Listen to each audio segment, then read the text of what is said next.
ನಮಸ್ಕಾರ. ನೀವು ನೋಡ್ತಾ ಇದ್ದೀರಾ ಕರ್ನಾಟಕ ನ್ಯೂಸ್ ಬೀಟ್ನ ವಿಶೇಷ ಬೀಟ್ ಕಾಸ್ಟ್ ಕಾರ್ಯಕ್ರಮಕ್ಕೆ ಪ್ರೀತಿಯ ಸ್ವಾಗತ. ನಾನು ಕೀರ್ತಿ ನಾರಾಯಣ್.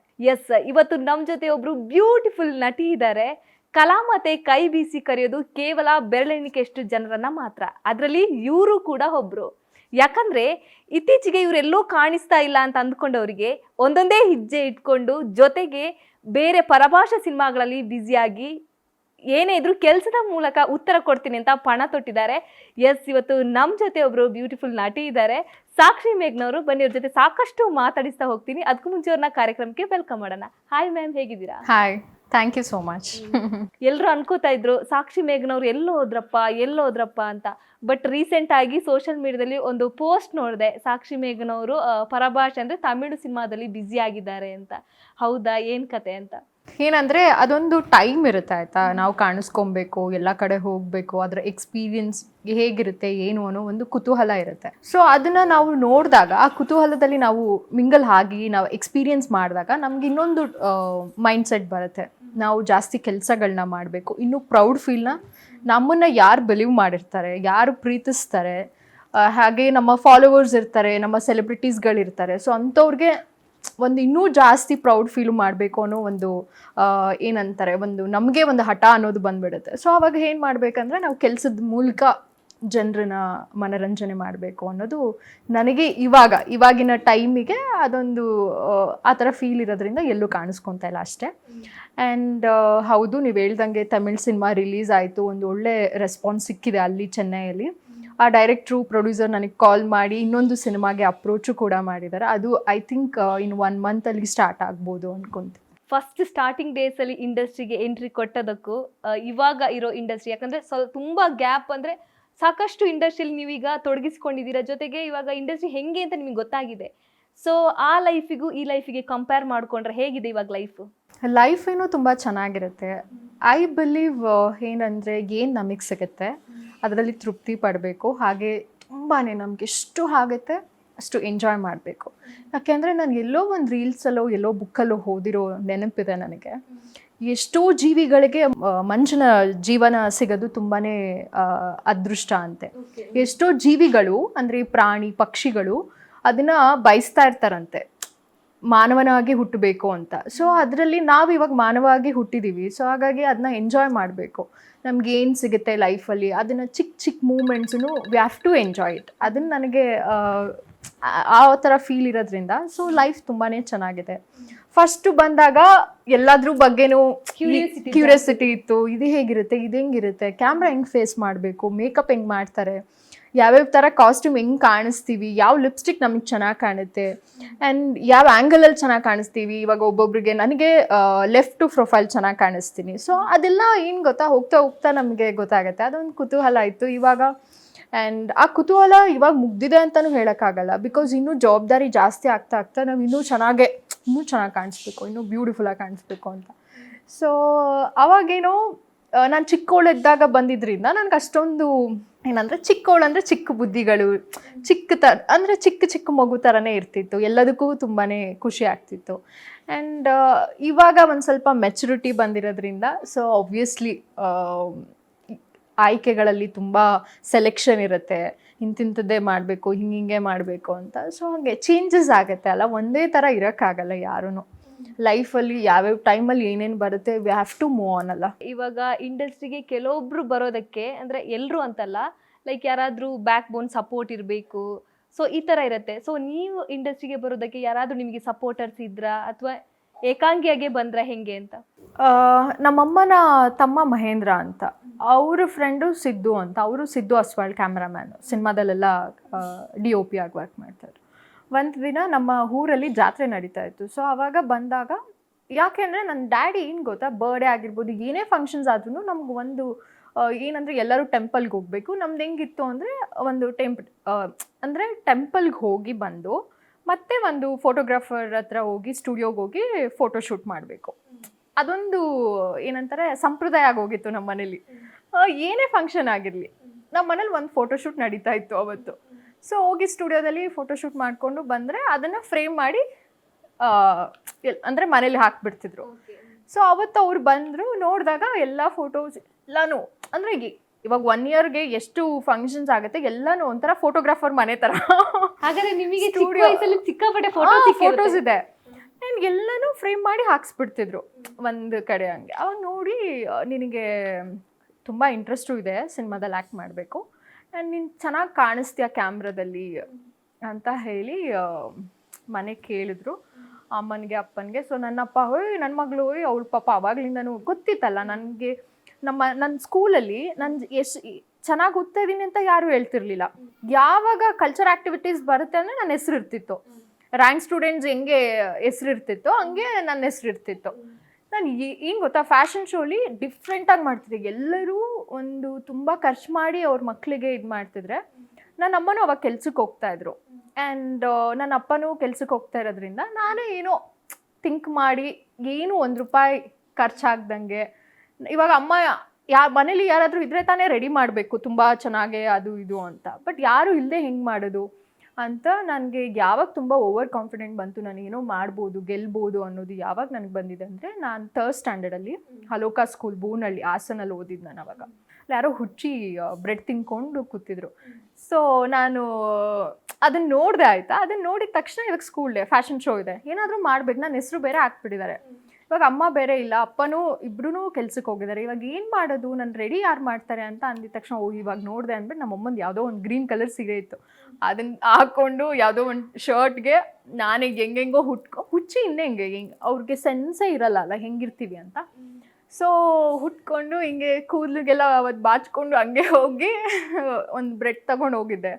ಸೊ ಬ್ರೆಡ್ ತೊಗೊಂಡೋಗಿ ಅಂತೆಲ್ಲ ಆ್ಯಕ್ಟ್ ಮಾಡಿ ಹಿಂಗೆಲ್ಲ ಅದು ಫುಲ್ಲೆಲ್ಲ ಒಂಥರ ಸೀರೆ ಎಲ್ಲ ಒಂಚೂರು ಹರ್ಕೊಂಡು ಹಂಗೆ ಮಾಡಿದೆ. ಇವನು ಎಲ್ಲ ಅಷ್ಟು ಖರ್ಚು ಮಾಡಿ ಮಕ್ಕಳನ್ನ ಆ ಥರ ಒಬ್ಬೊಬ್ಬರು ಒಂದೊಂದು ಪೊಲೀಸ್ ಆಫೀಸರು, ಡಾಕ್ಟರ್ಸು, ಟೀಚರ್ಸ್, ಏನೇನೋ ಗಾಂಧೀಜಿ ಅವರು ಆ ಥರ ಎಲ್ಲ ಫ್ಯಾಷನ್ ಶೋ ರೆಂಟೆಡ್ ಕಾಸ್ಟ್ಯೂಮ್ ಎಲ್ಲ ಮಾಡ್ತಿದ್ರೆ, ಒಬ್ಬೊಬ್ರು ರಾಣಿ ಅದು ಇದು. ನನಗೆ ಫಸ್ಟ್ ಪ್ರೈಸ್ ಬಂತು. So I am so happy. ಯಾಕೆಂದರೆ ಏನೋ ಇದೆ ನನ್ನಲ್ಲಿ ನನಗೆ ಗೊತ್ತಿಲ್ಲದಿದ್ದಂಥದ್ದು ಅಂತ. ಅವಾಗಲಿಂದನೇ ನನಗೆ ಆ 3rd ಸ್ಟ್ಯಾಂಡರ್ಡಿಂದನೇ ನನ್ನ ಫೋಕಸ್ ಏನಾಗ್ಬಿಡ್ತು ಅಂದರೆ ಸಿನಿಮಾಗಳು ನೋಡೋದು, ಸಾಂಗ್ಸ್ ಬಂದರೆ ಸುಮ್ಮನೆ ಡ್ಯಾನ್ಸ್ ಮಾಡೋದು. ಸೊ ಅದರಲ್ಲಿ ಸಖತ್ತಾಗಿ ಬ್ಯೂಟಿಫುಲ್ಲಾಗಿ ಎಲ್ಲರೂ ರೆಡಿ ಆಗಿಬಿಟ್ಟು ಬರ್ತಿದ್ರು. ಸೊ ಅದೊಂಥರ ಕ್ರೇಜು. ಅವಾಗ ಮುಂಗಾರು ಮಳೆ ಸರ ಬೇರೆ ಅದನ್ನೇ ಹಾಕೊಳ್ಳೋರು ಎಲ್ಲರೂ.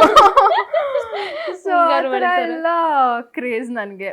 ಈಗೆಲ್ಲರೂ ಬುಕ್ಸ್ ಓದ್ತಾ ಇದ್ರೆ ನಾನು ಇದನ್ನೇ ಜಾಸ್ತಿ ಮಾಡ್ತಾ ಇದ್ದು. ಆ್ಯಂಡ್ ನನ್ನ ಮನೇಲಿ ತುಂಬ ಸಪೋರ್ಟಿವ್ ಆಗಿದ್ದರು ಅಪ್ಪ ಅಮ್ಮ ಇಬ್ಬರು. ನನ್ನ ಕಂಡ್ರೆ ತುಂಬ ಇಷ್ಟ ನಮ್ಮ ಮನೇಲಿ. ಆ್ಯಂಡ್ ಎಲ್ಲರ ಮನೇಲೂ ಅಪ್ಪಂದಿರು ಒಪ್ಪಲ್ಲ ಅಂತ. ಬಟ್ ನನಗೆ ಗಾಡ್ ಗ್ರೇಸಿಂದ ನಮ್ಮ ಅಪ್ಪನೇ ಜಾಸ್ತಿ ಫೋರ್ಸ್ ಮಾಡಿ ನೀನು ಬೆಳಿಬೇಕು, ನೀನು ಚೆನ್ನಾಗಾಗಬೇಕು ಅನ್ನೋದು ಡ್ರೀಮ್ ಅವರಿಗಿತ್ತು. ಆ್ಯಂಡ್ ಇನ್ನೊಂದಂದರೆ ನಮ್ಮ ಅಪ್ಪಂಗೆ ತುಂಬ ಇಷ್ಟವಾದ ಮಗಳು ನಾನು. ಯಾವಾಗಲೂ ಅವ್ರು ಇಲ್ಲಿ ತನಕ ನನಗೆ ನನ್ನ ಹೆಸರು ಅವ್ರಿಗೆ ಗೊತ್ತೇ ಇಲ್ಲ ಅನಿಸುತ್ತೆ. ನನ್ನನ್ನು ಯಾವುದೇ ಅಪ್ಪಂದಿರು ಒಂದು ಸಿಚುವೇಶನ್ಸಲ್ಲಿ ಅವ್ರ ಮಕ್ಕಳು ಹೆಸರು ಇಟ್ಟು ಕರೀತಾರೆ. ಬಟ್ ನಂದು ನನಗೆ ಪ್ರೌಡ್ ಫೀಲ್ ಆಗುತ್ತೆ. ಐ ಆಮ್ ವೆರಿ ಲಕ್ಕಿ ಅಂತ. ನಮ್ಮಪ್ಪ ಯಾವುದೇ ಸಿಚುವೇಶನ್ಸ್ ಆಗಲಿ, ಅವ್ರಿಗೆ ಎಷ್ಟೇ ಕೋಪ ಬಂದು ಎಷ್ಟೇ ಜಗಳ ಮಾಡ್ತಾಯಿದ್ರು ನನ್ನ ಹೆಸರು ನಮ್ಮ ಮಗಳೇ ಅಂತಲೇ ಕರಿತಾ ಇದ್ದಿದ್ದು. ದಟ್ಸ್ ವೆರಿ ಏನಂತಾರೆ ಎಮೋಷ್ನಲ್ಲು ಆಗುತ್ತೆ, ಲಕ್ಕಿ ಅಂತ ಫೀಲ್ ಆಗುತ್ತೆ. ಎಲ್ಲರ ಅಪ್ಪಂದಿರು ಎಲ್ಲ ಮನೇಲೂ ಹೀರೋಸು, ಬಟ್ ನನಗೆ ಎಕ್ಸ್ಟ್ರಾ ಹೀರೋ, ಸೂಪರ್ ಹೀರೋ ಥರ. ಆ್ಯಂಡ್ ನನಗೆ ಗೊತ್ತು ಎಲ್ಲರೂ ಒಂದೊಂದು ಸಿಚುವೇಶನ್ಸಲ್ಲಿ ಮಕ್ಕಳಿಗೆ ಬೈಲೇಬೇಕು, ಬಟ್ ನನ್ನ ಅಪ್ಪ ಯಾವತ್ತೂ ಬೈದಿಲ್ಲ. ನನಗೆ I am so happy. And ನಮ್ಮಮ್ಮ ತುಂಬ ಬೈತಾಯಿದ್ರು. ನನ್ನ ತಮ್ಮನಿಗೆ ಏನೇ ಆದ್ರೂ, ನನ್ನ ತಮ್ಮ ಏನೇ ಮಾಡಿದ್ರು ನನಗೆ ಬೈತಿರ್ಲಿಲ್ಲ ನಮ್ಮಪ್ಪ, ಅಷ್ಟು ಮುದ್ದು ಆ ಥರ. So I am so happy for that. ಯಾಕೆಂದರೆ ಅಷ್ಟು ಮುದ್ದಾಗಿ ನನ್ನನ್ನು ಸಾಕಿದ್ದು, ಆಮೇಲೆ ನನಗೆ ಏನು ಇಷ್ಟ ಅದನ್ನು ಮಾಡೋಕ್ಕೆ ಬಿಟ್ರಲ್ಲ. I am so always grateful to them ಅಷ್ಟೇ. ಇನ್ನೊಂದೇನಂದ್ರೆ, ನೀವು ಒಬ್ರು ಲೆಜೆಂಡ್ರಿ ಜೊತೆ ಚಿಕ್ಕ ವಯಸ್ಸಲ್ಲಿ ಆಕ್ಟ್ ಮಾಡಿದ್ರಿ ಅಂತ ಹೇಳಿದ್ರಿ. ತುಂಬಾ ಲಕ್ಕಿ ಅನ್ಸುತ್ತೆ. ಲೈಕ್ ಜೋಗಯ್ಯ ಸಿನಿಮಾದಲ್ಲಿ ನೀವು ಶಿವಣ್ಣ ಜೊತೆ ಆಕ್ಟ್ ಮಾಡಿರೋದು. ಸೊ ಆ ಪಾತ್ರಕ್ಕೆ ನೀವು ಹೆಂಗ್ ಸೆಲೆಕ್ಟ್ ಆದ್ರಿ, ಹೆಂಗೆ ಅವಕಾಶ ಬಂತು? ಇಲ್ಲ, ಸಿದ್ದು ಮಾಮನೇ. ನನ್ನ ಸಿದ್ದು ಮಾಮ ಎಲ್ಲ ಆಡಿಷನ್ ಕಳಿಸ್ತಿದ್ರು ಅವಾಗ. ನಾನು ಅವಾಗ 7th ಸ್ಟ್ಯಾಂಡರ್ಡ್ ಆಯಿತಾ. ಬಟ್ ನೋಡೋಕ್ಕೆ ತುಂಬ ಹೈಟ್ ಇರ್ತಿದ್ದೆ. ನೋಡೋರಿಗೆ ಇವಳು ದೊಡ್ಡೋಳು ಅನ್ನೋಂಗೆ, ಒಂದೇನೋ ಒಂದು 10th ಸ್ಟ್ಯಾಂಡರ್ಡು ಫಸ್ಟ್ ಪ್ಯೂನೋ ಅನ್ನೋಂಗೆ. ಬಟ್ ನಾನು ಓದ್ತಾ ಇದ್ದೆ 7th ಸ್ಟ್ಯಾಂಡರ್ಡ್. ಆ್ಯಂಡ್ ಎಲ್ಲ ಕಡೆ ಆಡಿಷನ್ಗೆ ಹೋಗ್ತೀನಿ. ನಂದು ಇನ್ನೊಂದು ಏನು ಗೊತ್ತಾ, ಫಸ್ಟ್ ಸಿನಿಮಾ ಆಡಿಷನ್ನು ತಮಿಳ್ ಸಿನಿಮಾನೇ, ಚಿನ್ನ ತಮ್ಮಿ ಅಂತ ಅದ್ರ ಹೆಸರು. ಬಟ್ ಮೈಸೂರಲ್ಲಿ ಆಡಿಷನ್ ನಡೀತು. ನನಗೆ ತಮಿಳ್ ಬರ್ತಿರ್ಲಿಲ್ಲ. ಆ್ಯಂಡ್ ಏನಂದರೆ ಏನು ಯೂಸ್ ಆಗಿದೆ ಅಂದರೆ ಮೇಡಮ್, ನಾನು ಮಿರರಲ್ಲಿ ಚಿಕ್ಕವಳಿದ್ದಾಗ ಅಂತ ಎಲ್ಲ ಸುಮ್ಮನೆ ಏನೋ ಮಾತಾಡ್ತಿರ್ಲಿಲ್ಲ, ಸುಮ್ಮನೆ ಹೆಂಗೆ ಆ್ಯಕ್ಟ್ ಮಾಡ್ತಿದ್ದೆ, ಅಲ್ಲಿ ಅದೇ ಯೂಸ್ ಆಗ್ತಿದೆ. ಬಿಕಾಸ್ ನನಗೆ ತಮಿಳ್ ಬರೋಲ್ಲ. ಅವ್ರು ಲಿಪ್ ಮೂವ್ಮೆಂಟ್ ಮಾಡಿ ನಾನು ಡೈಲಾಗ್ ಹೇಳ್ತೀನಿ, ಹಂಗೆ ಮಾಡಿದೆ. ಬಟ್ ಅದು ಏನೋ ಗಾಡ್ ಗ್ರೇಸ್ ಸೆಲೆಕ್ಷನು ಆದೆ ನನಗೆ. ನಾನು ಅಂದ್ಕೊಂಡಿದ್ದೆ ಆಗಲ್ಲ ಅಂತ, ಬಿಕಾಸ್ ನನಗೆ ತಮಿಳ್ ಬರೋಲ್ಲ. ಬಟ್ ಆದರೆ ಪೂಜೆ ಎಲ್ಲ ಆಯ್ತು, ತುಂಬ ಚೆನ್ನಾಗಿ ಗ್ರ್ಯಾಂಡಾಗೆ ಮಾಡಿದ್ರು. ಸಿನಿಮಾ ಯಾಕೋ ಸ್ಟಾರ್ಟೇ ಆಗಲಿಲ್ಲ. ಅದಾದಮೇಲೆ ನೆಕ್ಸ್ಟು ನಾನು ಅಮ್ಮ ನಮ್ಮ ಲೈಫ್ ಅಂದರೆ ನಮ್ಮ ಫ್ಯಾಮಿಲಿಲೂ ಯಾರೂ ಸಿನಿಮಾ ಇಂಡಸ್ಟ್ರಿಲಿಲ್ಲ. ಸೊ ಇದೆಲ್ಲ ನಮಗೆ ವರ್ಕ್ ಆಗಲ್ಲ, ನಾವು ಸುಮ್ಮನೆ ಬೇಡ, ಇದು ಟೈಮ್ ವೇಸ್ಟು, ನೀನು ಓದು, ಇನ್ನೂ ಚಿಕ್ಕವಳಿದ್ಯಾ ಅಂತ ಅಮ್ಮ ಹೇಳಿಬಿಟ್ಟು ಕರ್ಕೊಂಡು ಹೊಟ್ಟೋಗ್ಬಿಟ್ರು. ಅದು ಲಾಸ್ಟ್ ಅದು ಅವತ್ತು. ಅದಾಗಿ 1 ಮಂತ್ 2 ಮಂತ್ಸ್ ನಾವು ಅವ್ರು ನಮ್ಮ ಮಾವ ಪಾಪ ಕಾಲ್ ಮಾಡ್ತಾಯಿದ್ರು, ಸಿದ್ದು ಮಮ್ಮ ಅದು ಇದು ಇದಿದೆ ಬನ್ನಿ, ಇಲ್ಲಿಗೆ ಬನ್ನಿ. ನಾವು ಯಾವುದಕ್ಕೂ ಇಂಟ್ರೆಸ್ಟ್ ಹೊಟ್ಟೋಗ್ಬಿಟ್ಟಿತ್ತು. ಆ್ಯಂಡ್ ಆಮೇಲೆ ನೆಕ್ಸ್ಟು ಕಾಲ್ ಬಂತು, ಈ ಥರ ಒಂದು ಜೋಗಯ್ಯ ಸಿನಿಮಾ ಇದೆ ಅಂತ ನನ್ನ ಮಹೇಂದ್ರ ಮಾಮನ್ಗೆ ಹೇಳಿದ್ರು. ಅಂದರೆ ಅಮ್ಮನ ತಮ್ಮನಿಗಿಂದ ಫೋನ್ ಬಂತು, ನೋಡು ಈ ಸಿನಿಮಾ ವರ್ಕ್ ಆಗ್ಬೋದೇನೋ, ಹೋಗಿ ಕರ್ಕೊಂಡು ಹೋಗು, ಅದು ಶಿವಣ್ಣ ಅವ್ರದ್ದಂತೆ ಅಂತ. ಹೋದ್ವಿ. ಅಲ್ಲಿ ಒಬ್ಬರು ಮ್ಯಾನೇಜರ್, ಪ್ರೊಡಕ್ಷನ್ ಮ್ಯಾನೇಜರ್ ಅಂದರೆ production incharge, total cinema incharge ಇರ್ತಾರಲ್ಲ, ಸೊ ಅಲ್ಲಿ ಅವ್ರಿಗೆ ಮೀಟ್ ಮಾಡಿಸಿದ್ರು. ಅವ್ರ ಹೆಸರು ದಶವರ ಚಂದ್ರು ಅಂತ. ಸೊ ಸಿದ್ದು ಮಾಮ ಕರ್ಕೊಂಡು ಹೋಗ್ಬಿಟ್ಟು, ಸಿದ್ದು ಮಾಮ ಆ ಸಿನಿಮಾದಲ್ಲಿ ವರ್ಕ್ ಮಾಡ್ತಾಯಿದ್ರು ಜೋಗಯ್ಯದಲ್ಲಿ. ಕರ್ಕೊಂಡೋಗಿ ಇವ್ರು ನೋಡಿ ನಮ್ಮ ಅಕ್ಕನ ಮಗಳು ಮೇಘನಾ ಅಂತ, ಅವಾಗ ನನ್ನ ಹೆಸರು ಮೇಘನಾ ಅಂತ. ಸೊ ಮೇಘನಾ ಅಂತ ಅಂದು ಫೋಟೋಸ್ ಎಲ್ಲ, ಅವಾಗೆಲ್ಲ ಈ ವಾಟ್ಸಪ್ ಎಲ್ಲ ಇರಲಿಲ್ಲ ಮೇಡಮ್. ಫೋಟೋಸ್ ತೋರಿಸ್ಬೇಕಾಗಿತ್ತು, ಅವ್ರಿಗೆ ಕೊಡಬೇಕಾಗಿತ್ತು, ತುಂಬ ಆಲ್ಬಮ್ ಮಾಡ್ಕೊಬೇಕಾಗಿತ್ತು. ಯಾಕಂದರೆ ನೀವು ನೋಡ್ತೀರಾ, ಫೋಟೋಸ್ ತೊಗೋತೀರಾ, ಹಿಂದೆ ನಮ್ಮ ಹೆಸರು, ಫೋನ್ ನಂಬರು, ಐಟು ಈ ಥರ ಹಂಗೆ ಇದ್ದಿದ್ದು. ಸೊ ಅದನ್ನು ಬರ್ದು ಕೊಟ್ಬಿಟ್ಟು ಬಂದ್ವಿ. ಅದಾದಮೇಲೆ ಫೋನ್ ಬರುತ್ತೆ, ಈ ಥರ ಒಂದು 15 days ಶೂಟ್ ಇರುತ್ತೆ, ಏನಿಲ್ಲ ಮದುವೆ ಸೀನಲ್ಲಿ ನಿಂತ್ಕೊಬೇಕಾಗತ್ತೆ ಜೊತೆಲಿ ಅಂತ ಹೇಳಿದ್ರು. ಅದರಲ್ಲಿ ರವಿಶಂಕರ್ ಸರ್ ಒಬ್ಬರು ಆ್ಯಕ್ಟ್ ಮಾಡಿದಾರಲ್ಲ ಕಾಮಿಡಿಯನ್ನು, ಅವ್ರ ತಂಗಿ ಒಬ್ರಿರ್ತಾರೆ. ತಂಗಿಗೆ ನಾವೆಲ್ಲ ರಿಲೇಟಿವ್ಸ್ ಥರ, ಫ್ಯಾಮಿಲಿ ಮೆಂಬರ್ಸ್ ಥರ ಈ ಥರ ಸೀಕ್ವೆನ್ಸ್ ಇರುತ್ತೆ. ಓಕೆ, ದೊಡ್ಡ ಸಿನಿಮಾ ಅಲ್ವಾ. ಫಸ್ಟ್ ಡೇ ನಾವು ಹೋದ್ವಿ ಫೋಟೋಸ್ ಕೊಡೋಕ್ಕೆ. ಆವಾಗ ಶಿವಣ್ಣ ಅವ್ರನ್ನ ನೋಡಿದ್ವಿ, ಪ್ರೇಮ್ ಸರ್ನ ನೋಡಿದ್ವಿ. ಸೊ ತುಂಬ ದೊಡ್ಡ ಆರ್ಟಿಸ್ಟ್ಗಳು ಇದ್ದರು, ರಮೇಶ್ ಸರ್ ಇದ್ದರು, ರಮೇಶ್ ಭಟ್ ಸರ್ ಇದ್ದರು. ಸೊ ಎಲ್ಲರನ್ನೂ ನೋಡಿ ಒಂದೊಂದು ಫೋಟೋ ತೊಗೊಂಡು ಬಂದ್ವಿ. ಆಮೇಲೆ ಡೇಟ್ಸ್ ಹೇಳಿದ್ರು, ಮೈಸೂರಲ್ಲೇ ಶೂಟ್ ಆಗಿದ್ದು ಅದನ್ನು. ಸೊ ಅವಾಗ ಶೂಟ್ಗೆ ಹೋಗಿದ್ದು. ಅದು ನೈಸ್ ಎಕ್ಸ್ಪೀರಿಯನ್ಸ್. ಯಾಕೆಂದರೆ ಅಂಥ ದೊಡ್ಡ ಆ್ಯಕ್ಟರ್ ನಮ್ಮ ಕನ್ನಡ ಇಂಡಸ್ಟ್ರಿ, ಅಂದರೆ ಅದರಲ್ಲಿ ಕನ್ನಡ ಇಂಡಸ್ಟ್ರಿಲಿ ರಾಜ್ಕುಮಾರ್ ಅಪ್ಪಾಜಿ ಅಂದ್ರೇ ಒಂದು, ಇವತ್ತಿಗೂ ನಾವು ಅವರ ಹೆಸರಿಟ್ಕೊಂಡೇ ಬೇರೆ ಬೇರೆ ಭಾಷೆಗಳಲ್ಲಿ ನಮ್ಮನ್ನು ರೆಕಗ್ನೈಸ್ ಮಾಡ್ತಾರೆ, ನಮ್ಮ ಕನ್ನಡದವರು ಅಂತ. ಸೊ ಅಂಥವ್ರ ಮಗ ಶಿವಣ್ಣ ಅವ್ರ ಜೊತೆ ಆ್ಯಕ್ಟ್ ಮಾಡಿದ್ದು ನನಗೆ ಭಾಗ್ಯ ಅಂತಲೇ ಹೇಳ್ಬೋದು. ಅದು ನನ್ನ ಮೊದಲನೇ ಸಿನಿಮಾ. ಆ್ಯಂಡ್ ನೀವು ನಂಬ್ತಿರೋ ಬಿಡ್ತಿರೋ, ಇವಾಗಲೂ ನನ್ನನ್ನು ಗುರ್ತಿಸ್ತಾರೋ ಇಲ್ವೋ ಅವರು, ಯಾಕೆಂದರೆ ಆವಾಗಲೇ ಬೇರೆ ಥರ ಇದ್ದಿದ್ದು. ಆ್ಯಂಡ್ ನಾನು ಅವ್ರ ತೊಡೆ ಮೇಲೆ ಕುತ್ಕೊಂಡು ಎಷ್ಟು ಚಾಕ್ಲೇಟ್ ತಿಂದಿದ್ದೀನಿ ಗೊತ್ತಾ. ಅವ್ರು ರೇಗಿಸ್ತಾ ಇದ್ರು, ನೀನು ಹೀರೋಯಿನ್ ಆಗೋಷ್ಟೊತ್ತಿಗೆ ನಾನು ನಿನ್ನ ಜೊತೆ ಆ್ಯಕ್ಟ್ ಮಾಡೋಕ್ಕಾಗುತ್ತೋ ಇಲ್ವೋ ಅಂತ. ಬಟ್ ಅದು ಎಲ್ಲೋ ಒಂಥರ ಫೀಲು ಇದೆ, ನನಗೆ ಅವ್ರ ಜೊತೆ ಅವಕಾಶ ಸಿಗಬೇಕಾಗಿತ್ತು ಬೇರೆ ಸಿನಿಮಾಗಳಲ್ಲಿ ಮಾಡೋಕ್ಕೆ ಅಂತ. But it's okay, god grace, god ಅಂದರೆ ಅವ್ರ ಪ್ಲಾನೇ ಏನೇನೋ ಇರುತ್ತಲ್ಲ. ಮತ್ತೆ ಮೀಟ್ ಆದ್ರೆ ಶಿವಣ್ಣ ಸರ್ನ? ಇಲ್ಲ, ಮೀಟ್ ಆಗೋಕ್ಕೆ ಆಗಿಲ್ಲ ನನಗೆ. ಬಟ್ ಇವಾಗ ಯಾವುದಾದ್ರೂ ಈವೆಂಟಲ್ಲಿ ನೋಡ್ತೀವಿ, ಬಟ್ ಮೀಟ್ ಆಗೋಕ್ಕೆ ಆಗಲಿಲ್ಲ. So that's okay. ನೀವು ಹುಟ್ಟಿದ್ದು ಸಕಲೇಶ್ಪುರದಲ್ಲಿ, ಮತ್ತೆ ನೆಕ್ಸ್ಟ್ ಬಂದಿರೋದು ಬೆಂಗಳೂರಿಗೆ. ಹೇಗೆ ಬರೋಕ್ಕೆ ಸಾಧ್ಯ ಆಯಿತು? ನಾನು ಹುಟ್ಟಿದ್ದು ಮೈಸೂರಲ್ಲಿ, ಅಮ್ಮನ ಮನೆ ಮೈಸೂರು. ಸೊ ಅಪ್ಪಂದು ಅಂದರೆ ಹಾಸನ್ ಮತ್ತು ಸಕಲೇಶ್ಪುರ ನಿಯರ್. ನಮ್ಮ ಊರು ಬಂದು ರಾಯರಕೊಪ್ಲು ಮಗ್ಗೆ ಅಂತ. ಸೊ ಅಲ್ಲಿ ಇರೋದು. ಹಾಗಾಗಿ ನಾನು ಹುಟ್ಟಿದ್ದು ಬೆಳೆದಿದ್ದು ಒಂದು 2nd ಸ್ಟ್ಯಾಂಡರ್ಡ್ ತನಕ ನಾನು ಓದಿದ್ದೆಲ್ಲ ಮೈಸೂರಲ್ಲೇ. ಸೊ ಅದಾದಮೇಲೆ ನಾವು ಹಾಸನ್ಗೆ ಹೋಗಿ ಬೂನಹಳ್ಳಿ ಅನ್ನೋ ಅಲ್ಲಿ ಒಂದು ಏರಿಯಾದಲ್ಲಿ ನಾನು 7th ಸ್ಟ್ಯಾಂಡರ್ಡ್ ತನಕ ಮುಗಿಸ್ಕೊಂಡೆ. ಆಮೇಲೆ 8th ಮತ್ತೆ ಊರಿಗೆ ಹೋದೆ, ಮಗ್ಗೆಲ್ಲಿ ಮುಗಿಸಿದ್ದು. ಮತ್ತೆ 9th ಸ್ಟ್ಯಾಂಡರ್ಡ್ ಮತ್ತೆ ಬೆಂಗಳೂರಿಗೆ ಬಂದಿದ್ದು. ಸೊ 9th ಇಂದ ಇನ್ನು ಕಾಲೇಜೆಲ್ಲ ಇಲ್ಲೇ ಬೆಂಗಳೂರಲ್ಲೇ ಆಯಿತು. ಸೊ ಈ ಸಿನಿಮಾಗೋಸ್ಕರನೇ ಬೆಂಗಳೂರು ಬಂದ್ರಿ. ಇಲ್ಲಾಂದಿದ್ರೆ ಬರ್ತಿರ್ಲಿಲ್ಲ ಅನ್ಸುತ್ತೆ ಮೇ ಬಿ. ಈ ಸ್ಟ್ರಗ್ಲಿಂಗ್ ಪೀರಿಯಡ್ ನೋಡಿದರೆ, ಲೈಕ್ ಸಿನಿಮಾ ಜೀವನ ಅಷ್ಟು ಈಸಿ ಅಲ್ಲ. ನಾನು ಆಗಲೇ ಹೇಳಿದೆ, ಕಲಾ ಮಾತೆ ಕೈ ಬೀಸಿ ಕರೆದ್ರೆ ಕೆಲವೊಬ್ಬರು ಮಾತ್ರ ಆಯ್ಕೆ ಮಾಡ್ತಾರೆ ಅಂತ.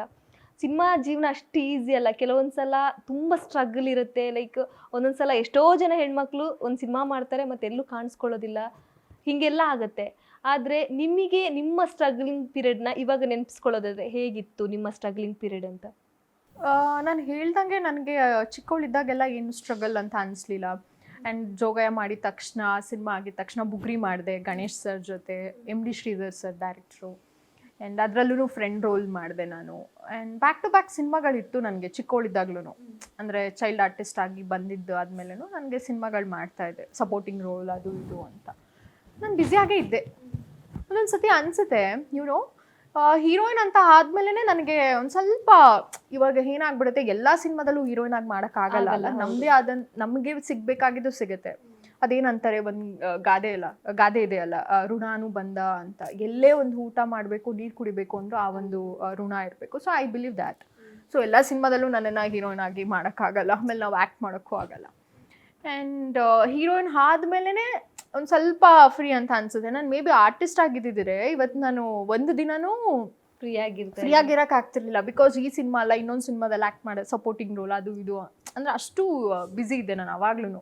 ಯಾವಾಗ ಜೋಗಯ ಆಯಿತು, ನಾನು ತುಂಬಾ ಆಫರ್ಸ್ ಇತ್ತು ನನಗೇನು. ಆ ಟೈಮಲ್ಲಿ ನಿಜವಾಗ್ಲೂ ಹೇಳ್ತೀನಿ, ಟಚ್ವುಡ್ ಗಾಡ್ ಗ್ರೇಸಿಂದ ಯಾವ ಸ್ಟ್ರಗಲಿಂಗೂ ಇರಲಿಲ್ಲ. ಈವನ್ ನನಗೆ ಪ್ರಾಬ್ಲಮ್ ಆಯಿತು ನಾನು ಎಜುಕೇಷನ್ ಕಂಪ್ಲೀಟ್ ಮಾಡೋದಕ್ಕೂ. ಆ ಟೈಮಲ್ಲೇ ಶೂಟಿಂಗ್ಸ್ ಇರ್ತಿತ್ತು. ನನ್ನ ಟೀಚರ್ಸ್ ಸಿಕ್ಕಾಬಡೆ ಹೆಲ್ಪ್ ಮಾಡಿದ್ದಾರೆ, ತುಂಬ ಸಪೋರ್ಟಿವ್. ಎಲ್ಲ ಎಕ್ಸಾಮಲ್ಲೂ ಏನೂ ಮಾಡಬೇಡ, ಬಂದು ನೀನು ಎಕ್ಸಾಮ್ಗೆ ಅಟೆಂಡ್ ಆಗು ಅಂತ ಡೈರೆಕ್ಟ್ ಎಕ್ಸಾಮ್ಗಳಿಗೆ ಕೂರಿಸ್ತಾ ಇದ್ರು. ಅವ್ರಿಗೆ ಖುಷಿ, ಪ್ರೌಡ್ ಫೀಲ್. ಎಲ್ಲೋ ಒಂದಿನ ಸಕ್ಸಸ್ ಆದಾಗ ನಮ್ಮ ಸ್ಕೂಲು, ನಮ್ಮ ಒಂದು ಕಾಲೇಜ್ಗೂ ಬರ್ಬೋದು ಅಂತ. ಆ ಥರ ಎಲ್ಲ ಕಡೆಯಿಂದನೂ support. I am very lucky ಅಂತಲೇ ಅನಿಸುತ್ತೆ. ನನ್ನ ಲೈಫಲ್ಲಿ ನಾನು ಯಾವತ್ತೂ ಆ ಥರ ಒಂದು ಏನಂತಾರೆ ತುಂಬ ಸ್ಟ್ರಗಲ್ ಅನ್ನೋದು ನನಗೆ ನನ್ನ ಅಪ್ಪ ಅಮ್ಮ ಏನು ಪುಣ್ಯ ಮಾಡಿದ್ರು ಹೋದ ಜನ್ಮದಲ್ಲಿ ಗೊತ್ತಿಲ್ಲ, ನನಗೆಲ್ಲೂ ಆ ಥರ ಅನಿಸಿಲ್ಲ. ಇವಾಗ ಒಂದು ಸ್ವಲ್ಪ ದೊಡ್ಡವ್ರು ಆದಮೇಲೆ ನಮಗೆ ಇವಾಗ ಗೊತ್ತಾಗುತ್ತೆ, ಯಾವುದಾದ್ರೂ ಒಂದು ಸಿನಿಮಾ ಕ್ಲಿಕ್ ಆಗಬೇಕು, ನನಗೂ ಸಕ್ಸಸ್ ಸಿಗಬೇಕು. ಸಿನಿಮಾಗಳಲ್ಲಿ ನಿಮ್ಮ ಪಾತ್ರದ ಆಯ್ಕೆ ಹೇಗಿರುತ್ತೆ? ಲೈಕ್ ನೀವು ಒಂದು ಹೀರೋಯಿನ್ ಆದಮೇಲೆ ಲೈಕ್ ನಿಮ್ಮ ಪಾತ್ರದ ಸೆಲೆಕ್ಷನ್ ಹೀರೋಯಿನ್ ಅಂತಲೇ ನೋಡ್ತೀರಾ, ಅಥವಾ ಲೈಕ್ ಆರ್ಟಿಸ್ಟ್, ಅಥವಾ ಯಾವ ಕ್ಯಾರೆಕ್ಟರ್ ಸಿಕ್ಕಿದ್ರು ಓಕೆ ಮಾಡೋಣ ಅಂತ ಮಾಡ್ತೀರಾ, ಅಥವಾ ಹೆಂಗಿರುತ್ತೆ ನಿಮ್ಮ ಪಾತ್ರದ ಆಯ್ಕೆ ಅಂತ? ಒಂದು 3 years ಬ್ಯಾಕ್ ಅದೊಂದಿತ್ತು ಮೈಂಡಲ್ಲಿ, ಇಲ್ಲ ನಾನು ಹೀರೋಯಿನೇ ಮಾಡಬೇಕು ಅಂತ. ಇವಾಗಲೂ ನನಗೆ ಸಿಕ್ಕಿಲ್ಲ ಅಂತ ಅಲ್ಲ, ನಾನು ಮಾಡ್ತಾ ಇದ್ದೀನಿ ಹೀರೋಯಿನ್ ಆಗೇನೆ. ಬಟ್ ಅದ್ರ ಮಧ್ಯದಲ್ಲಿ ಇವಾಗ ಇವಾಗ ಒಂದು ಕಂಟೆಂಟ್ ಮೂವಿಗಳಂತ ಇರುತ್ತೆ ನೋಡಿ. ಇವಾಗ ಒಂದು ಒಪ್ಕೊಂಡಿದ್ದೀನಿ ಕಂಟೆಂಟ್ ಮೂವಿ, ಹೆಸರು ಹೇಳೋಕ್ಕಾಗಲ್ಲ, ಸಕ್ಕತ್ತಾಗಿದೆ ಟೈಟಲ್ನು ಕೂಡ. ನನಗೆ ತುಂಬ ಇಂಪ್ರೆಸ್ ಆಗಿದೆ. ಆ ಟೈಟ್ಲು ಕೇಳೇ ನಾನು ಓಕೆ ಮಾಡಿದ್ದದು. ಆ್ಯಂಡ್ ಆ ಡೈರೆಕ್ಟರ್ ಹೆಸರು ಸಂತೋಷ್ ಕುಮಾರ್ ಅಂತ. It's a nice team. Cameraman ಬಂದು ಶ್ಯಾಮ್ ಅಂತ. ಸೊ ಸಂಪತ್ ಸರ್ ಆ್ಯಕ್ಟ್ ಮಾಡ್ತಿದ್ದಾರೆ, ಆ್ಯಂಡ್ ಬಾಲಣ್ಣ ಸರೂ ಇದ್ದಾರೆ ಆ ಸಿನಿಮಾದಲ್ಲಿ. And it's a nice team. So ಆ ಸಿನಿಮಾದಲ್ಲಿ ಏನಂದರೆ ಕಂಟೆಂಟ್ ಬೇಸ್ ಸಿನಿಮಾ. ಸೊ ಅದರಲ್ಲಿ ನಾವು ಹೀರೋಯಿನ್ ಅಂತ ಹೇಳೋಕ್ಕಾಗಲ್ಲ, ಪಾತ್ರಗಳು ಅಂತಲೇ ಇರುತ್ತೆ. ಬಟ್ ಇಂಪಾರ್ಟೆನ್ಸ್ ಇರಬೇಕು ನಮ್ಮ ಪಾತ್ರಗಳಿಗೆ. ಸೊ ಅದಿದೆ. ಸೊ ಅದೇ ಒಪ್ಕೊತಾ ಇದ್ದೀನಿ ಇವಾಗ. ಸೊ ಅಷ್ಟು ಮೆಚುರಿಟಿ ಬಂದಿದ್ದೀನಿ ಅಂತ. ಇವಾಗ ಫಸ್ಟು ಆಗಿದ್ದಿದ್ರೆ ಅವಾಗ 2 years 3 years ಬ್ಯಾಕೋ, ಇಲ್ಲ ಹೀರೋಯಿನೇ ಮಾಡ್ಬೇಕು ಹೀರೋಯಿನ್. ಇವಾಗ ಅಂದರೆ ಜನರು ತುಂಬಾ ಚ್ಯೂಸೇ ಆಗಿದ್ದಾರೆ.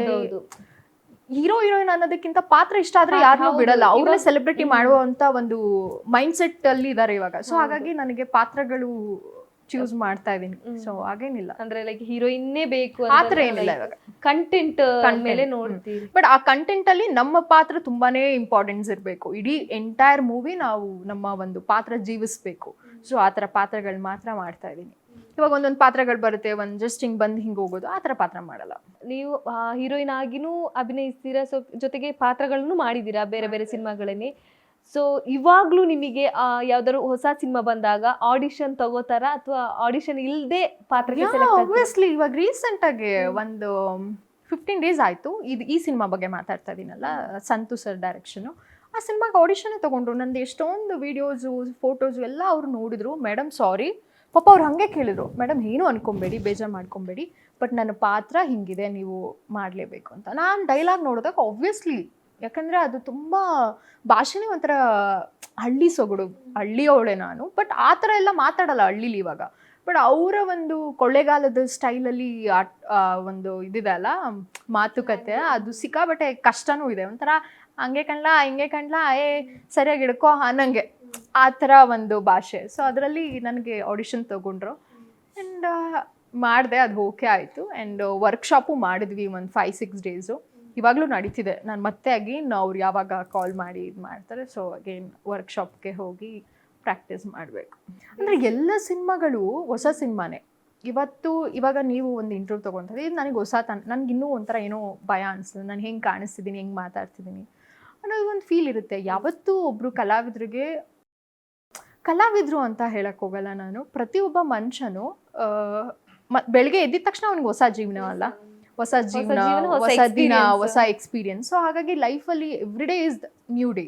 ಸೊ ಹಾಗಾಗಿ ನಾನು ಇಷ್ಟು ಸಿನಿಮಾ ಮಾಡಿಬಿಟ್ಟಿದ್ದೀನಿ, ಎಕ್ಸ್ಪೀರಿಯನ್ಸ್ ಇರುತ್ತೆ. ಹೌದು, ಹೆಂಗೆ ಆ್ಯಕ್ಟ್ ಮಾಡಬೇಕು, ಎಲ್ಲಿ ಕ್ಯಾಮ್ರಾ ಇರುತ್ತೆ, ಆ ಒಂದು ನಾಲೆಜ್ ಇರುತ್ತೆ. ಬಟ್ ಆದರೆ ಎಲ್ಲ ಮಾಡೋಕ್ಕಾಗತ್ತೆ ಅನ್ನೋದು ಸುಳ್ಳೆ. ಕಲಿತಾನೆ ಇರ್ತೀವಲ್ಲ, ಇವತ್ತು ನಿಮ್ಮಿಂದ ಒಂದು ಕಲಿಬೋದು, ಅವರಿಂದ ಒಂದು ಕಲಿಬೋದು, ಎಲ್ಲರಿಂದ ಒಂದೊಂದು ಕಲಿಬೋದು. ಸೊ ಲೈಫಲ್ಲಿ ಎಲ್ಲ every day is learning day ಅಂತ ಅನಿಸುತ್ತೆ ನನಗೆ.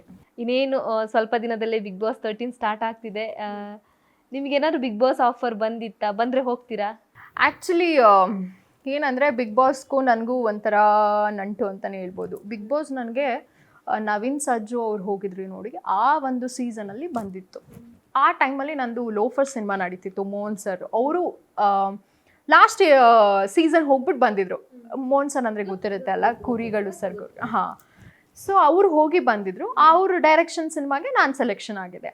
ನೆಕ್ಸ್ಟ್ ಇಯರ್ ನನಗೆ ಅದು ಓಕೆ ಅಂದರೆ ಫೋಟೋಸ್ ಎಲ್ಲ ಪ್ರೊಫೈಲ್ ಎಲ್ಲ ಕಳಿಸ್ಲೇಬೇಕು ಆಬ್ವಿಯಸ್ಲಿ. ಅದು ಓಕೆ ಆದಮೇಲೆ ಒಂದಿನ ಆಫೀಸಿಗೆ ಕರೀತಾರೆ. ಬಟ್ ಕರೆದಿದ್ರು, ನನಗೆ ಹೋಗೋಕ್ಕಾಗಲಿಲ್ಲ. ಆ್ಯಂಡ್ ಅವರು ನೀನು ಹೋಗಬೇಡ, ಈ ಸಿನಿಮಾ ಮುಗಿಸ್ಕೊ, ಆಮೇಲೆ ನಿಮಗೆ ಆಫರ್ ಅದು ಅನಿಸ್ತು ನನಗೂ ಅಲ್ವಾ. ಇವಾಗ ಬಿಗ್ ಬಾಸ್ ಏನಕ್ಕೆ ಹೋಗ್ತೀವಿ, ನಾವು ಜನಕ್ಕೆ ಗೊತ್ತಾಗಬೇಕು, ಸಿನಿಮಾಗಳು ಸಿಗಬೇಕು, ಇನ್ನೂ ನಾವು ಫೇಮಸ್ ಆಗಬೇಕು ಅಂತ. ಇವನ್ ಗಾಡ್ ಗ್ರೇಸಿಂದ ನನಗೆ ಅವಾಗ ಸಿನಿಮಾಗಳಿತ್ತು. ಸೊ ನಾನು ಸಿನಿಮಾ ಬಿಟ್ಟು ಅದಕ್ಕೆ ಹೋಗಬಾರ್ದು ಅಂತ ಏನಿರಲಿಲ್ಲ. ಬಟ್ ನನಗೆ ಟೈಮ್ ಆಗಿಲ್ಲ, ನನಗೆ ಡೇಟ್ ಸಿಗಲಿಲ್ಲ. ಸೊ ಹಾಗಾಗಿ ಅದು ನಾನು ಹೋಗೋಕ್ಕೆ ಆಗಿಲ್ಲ. ಅದಾದಮೇಲೆ ನಾನೇ ಟ್ರೈ ಮಾಡ್ತಾ ಇದ್ದೀನಿ.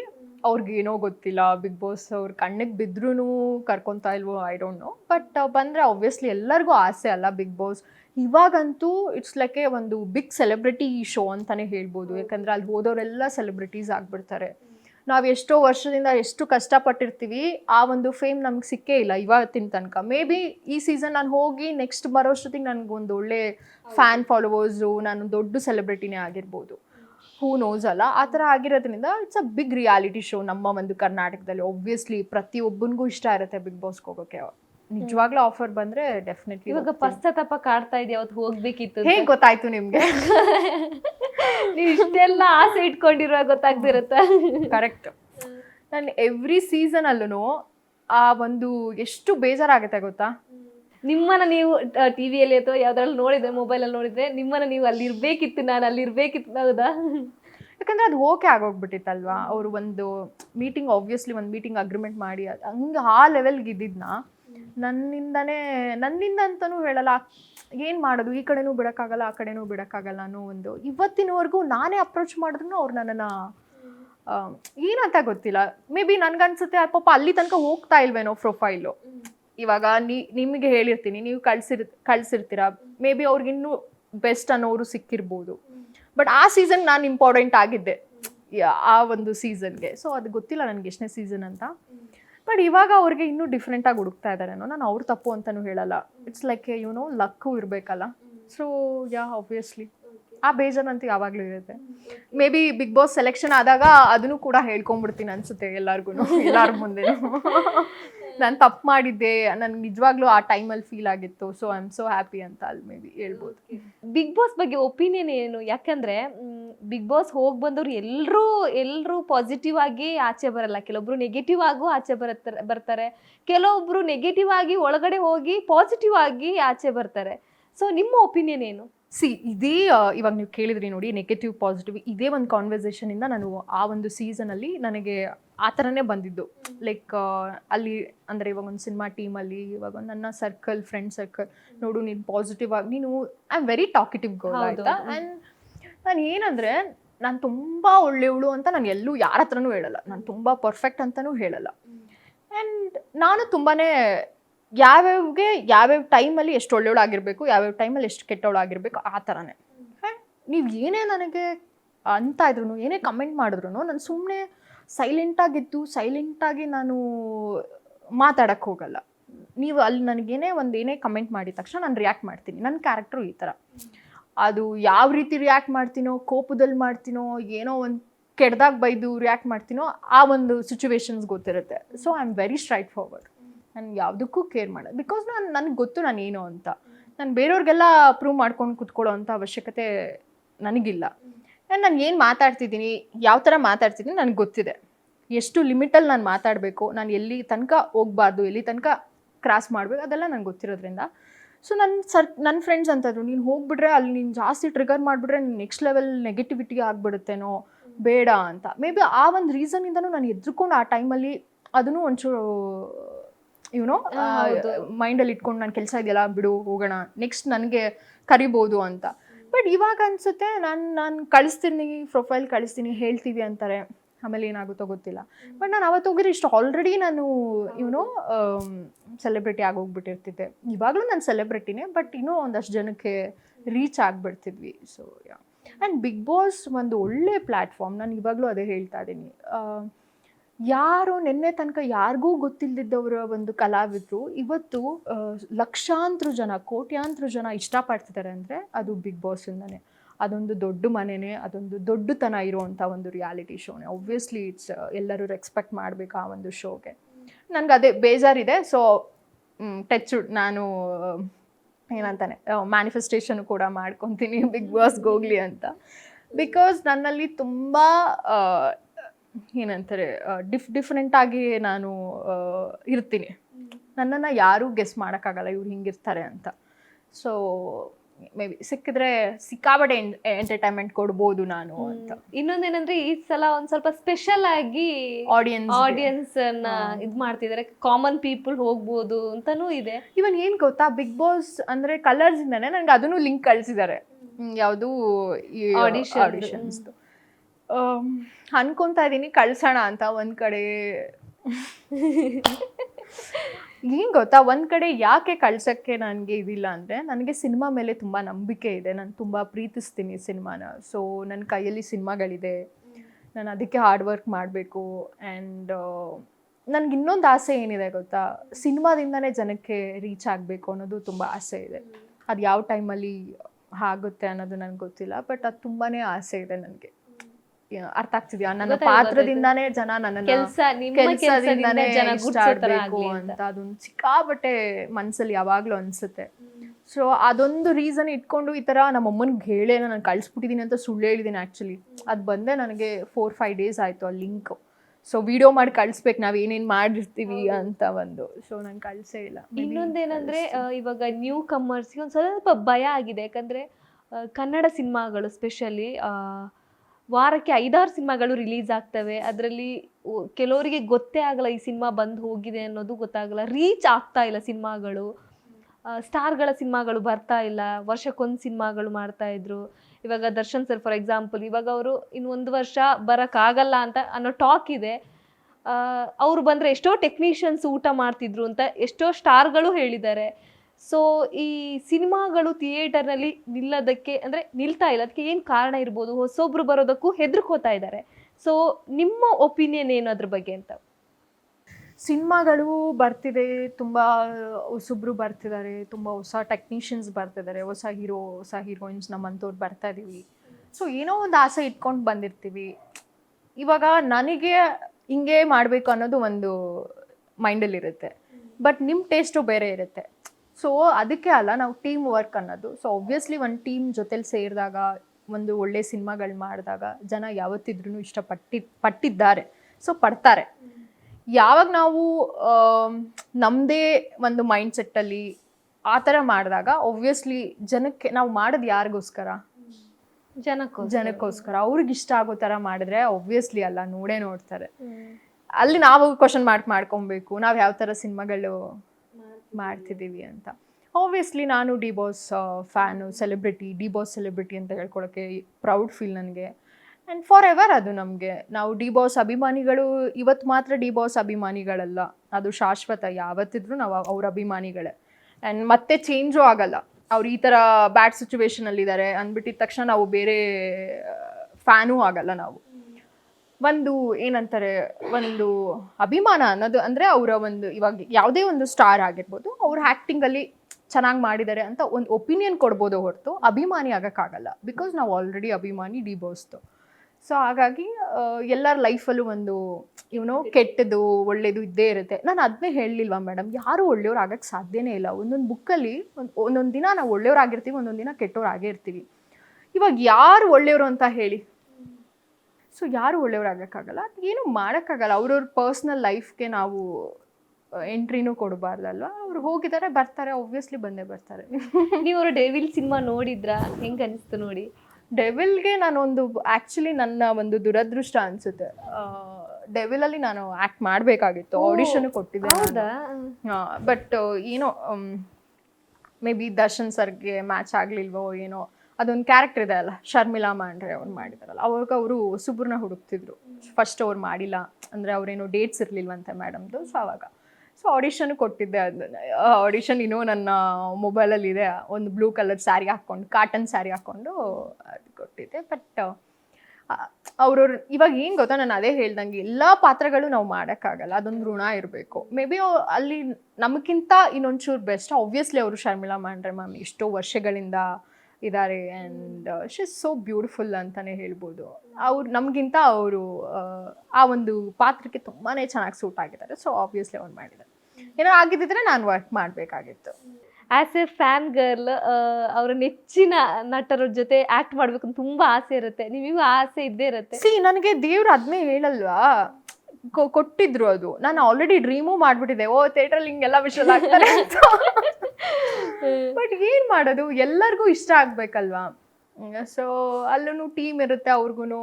ಇದಕ್ಕಿಂತ ಇನ್ನೊಬ್ರು ಇವ್ರನ್ನ ತಗೊಂಡ್ರೆ ಒಂದು ಸ್ವಲ್ಪ ಸಿನಿಮಾಗೆ ಪಬ್ಲಿಸಿಟಿ ಆಗುತ್ತೆ ಅಂತ. ಒಬ್ವಿಯಸ್ಲಿ ನಾವಿನ್ನೂ ಯಾರು ಅಷ್ಟು ಜನಕ್ಕೆ ಗೊತ್ತಿಲ್ಲ. ಮ್ಯಾಮ್ ಗೊತ್ತಿದ್ದಾರೆ ಯಾರು, ಶರ್ಮಿಳಾ ಮ್ಯಾಮ್. ಸೊ ಅವ್ನ ಹಾಕೊಂಡಿದ ತಕ್ಷಣ ಒಂದಷ್ಟು ಸಿನಿಮಾಗೆ ಐಪ್ ಕ್ರಿಯೇಟ್ ಆಗುತ್ತೆ. ಒಬ್ವಿಯಸ್ಲಿ ಅದು ಸಿನಿಮಾ ಅಂದ್ರೇನೆ ಹಂಗೆ ಅಲ್ಲ. ಸೊ ಅದನ್ನು ತಪ್ಪು ಅಂತ ಹೇಳೋಕ್ಕಾಗಲ್ಲ. ನನಗೇನು ಖುಷಿ ಗೊತ್ತಾ, ನಾನು ಆಲ್ರೆಡಿ ಆ ಪಾತ್ರನ ಜೀವಿಸಿದ್ದೆ ಅಲ್ಲ, ಸೊ ಆ್ಯಕ್ಟ್ ಮಾಡಿದೆ. So I am so happy. ಅಷ್ಟು ಅಟ್ಲೀಸ್ಟ್ ಅಲ್ಲಿಗೆ ರೀಚ್ ಆಗಿದ್ದೀನಲ್ಲ ಅಂತ. ಸೊ ನಾನು ಏನು ಗೊತ್ತಾ, ಟ್ರೈ ಮಾಡಬೇಕು. ಸಿಗೋದು ಬರೋದು ಎಲ್ಲ ದೇವ್ರಿಚ್ಛೆ.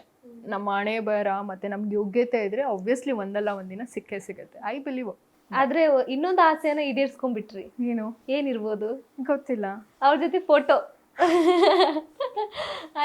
ಆ ಫೋಟೋದ್ ಏನ್ ಗೊತ್ತಾ, ನನಗೆ ಸಖತ್ ಇಷ್ಟ ಆಯ್ತು. ನನಗೆ ಅವರು ಮತ್ತೆ ರಕ್ಷಿತಾ ಮ್ಯಾಮ್ ತುಂಬಾ ಇಷ್ಟ. ಯಾಕಂದ್ರೆ ಫ್ಯಾನ್ಸ್ ಜಾಸ್ತಿ ಇದ್ದಾರೆ ಅನ್ನೋದಕ್ಕಂತ ಅಲ್ಲ, ನಾನು ಚಿಕ್ಕವಳು ಬೇಬಿ ಸಿಟ್ಟಿಂಗ್ ಇಂದಾನು ಅವ್ರದ್ದು ಸುಂಟ್ರ ಗಾಳಿ ಸಾಂಗ್ ಬಂತು ಅಂದ್ರೆ ನಾನು ಯಾವ ಪೊಸಿಷನಲ್ಲಿ ಇರ್ತೀನೋ ಬಂದು ಡ್ಯಾನ್ಸ್ ಮಾಡ್ತಿದ್ದೆ ಟಿವಿ ಮುಂದೆ ನೋಡ್ಕೊಂಡು ಅವ್ರಿಬ್ರು. ಅಷ್ಟು ಇಷ್ಟ ನನಗೆ ಅವರಿಬ್ರು. ಅವ್ರ ಪೇರ್ ಆಗಿರ್ಬೋದು, ಅವರ ಒಂದು ಡೈಲಾಗು, ಆ ಡ್ಯಾನ್ಸು, ಸಖತ್ ಇಷ್ಟ ಅವರಿಬ್ರು. ನನಗೊಂದು ಇತ್ತು ಅವ್ರನ್ನ ಮೀಟ್ ಮಾಡಬೇಕು, ಫೋಟೋ ತೊಗೋಬೇಕಂತ. ಡಿ ಬಾಸ್ ಅದು ಸೈಮಾದಲ್ಲಿ ಫಸ್ಟು ಫೋಟೋ ತೊಗೊಂಡಿದ್ದು ನಾನು ಸೈಮಾದಲ್ಲಿ. ಸೆಲ್ಫಿ ನನಗೆ ಅವತ್ತು ಅವ್ರು ಯಾರಿಗೂ ಸೆಲ್ಫಿ ಕೊಡೋಲ್ಲ, ನಿಮಗೂ ಗೊತ್ತಲ್ವಾ.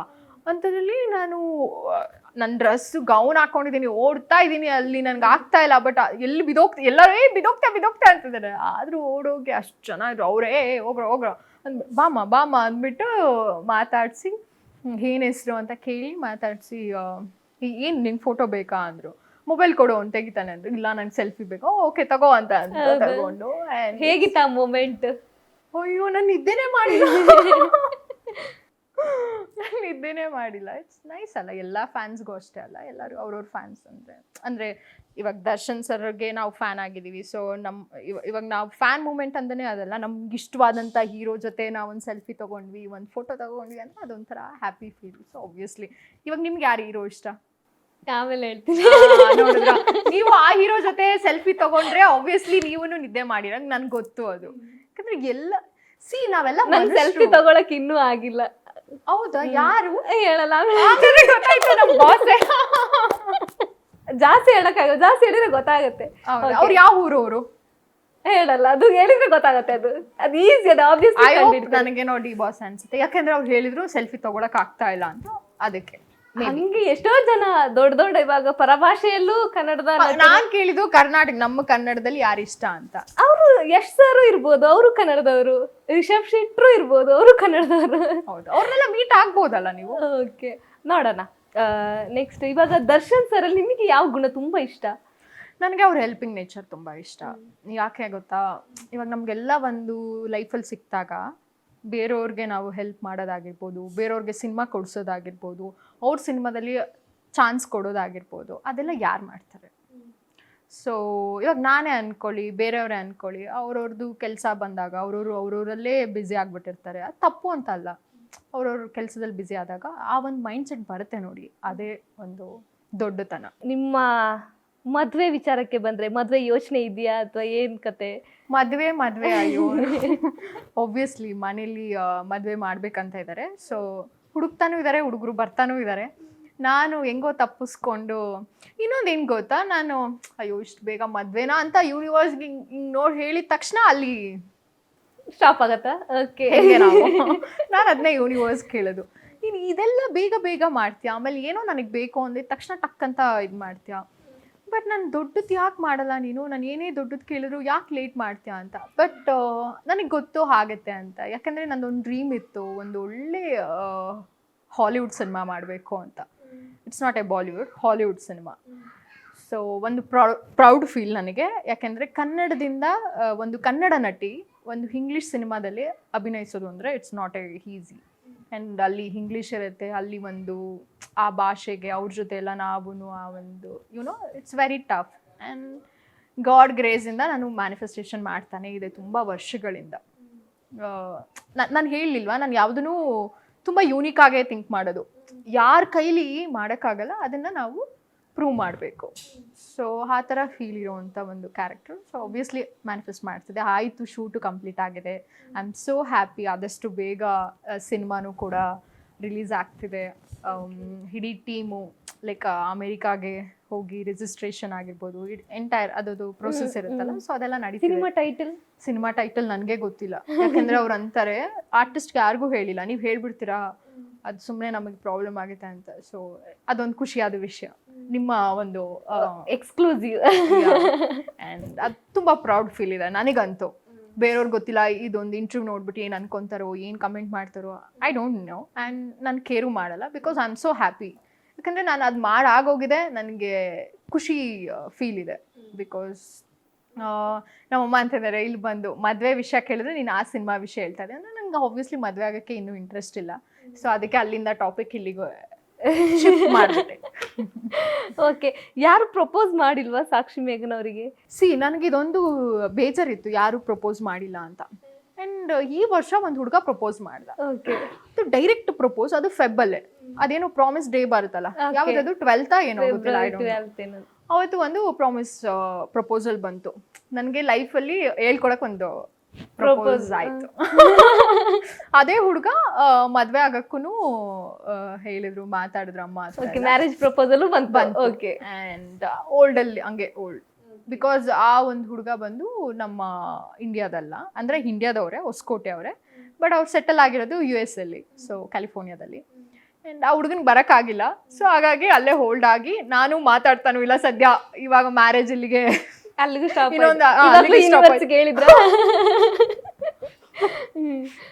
ಅಲ್ಲಿಗೆ ಸ್ಟಾಪ್.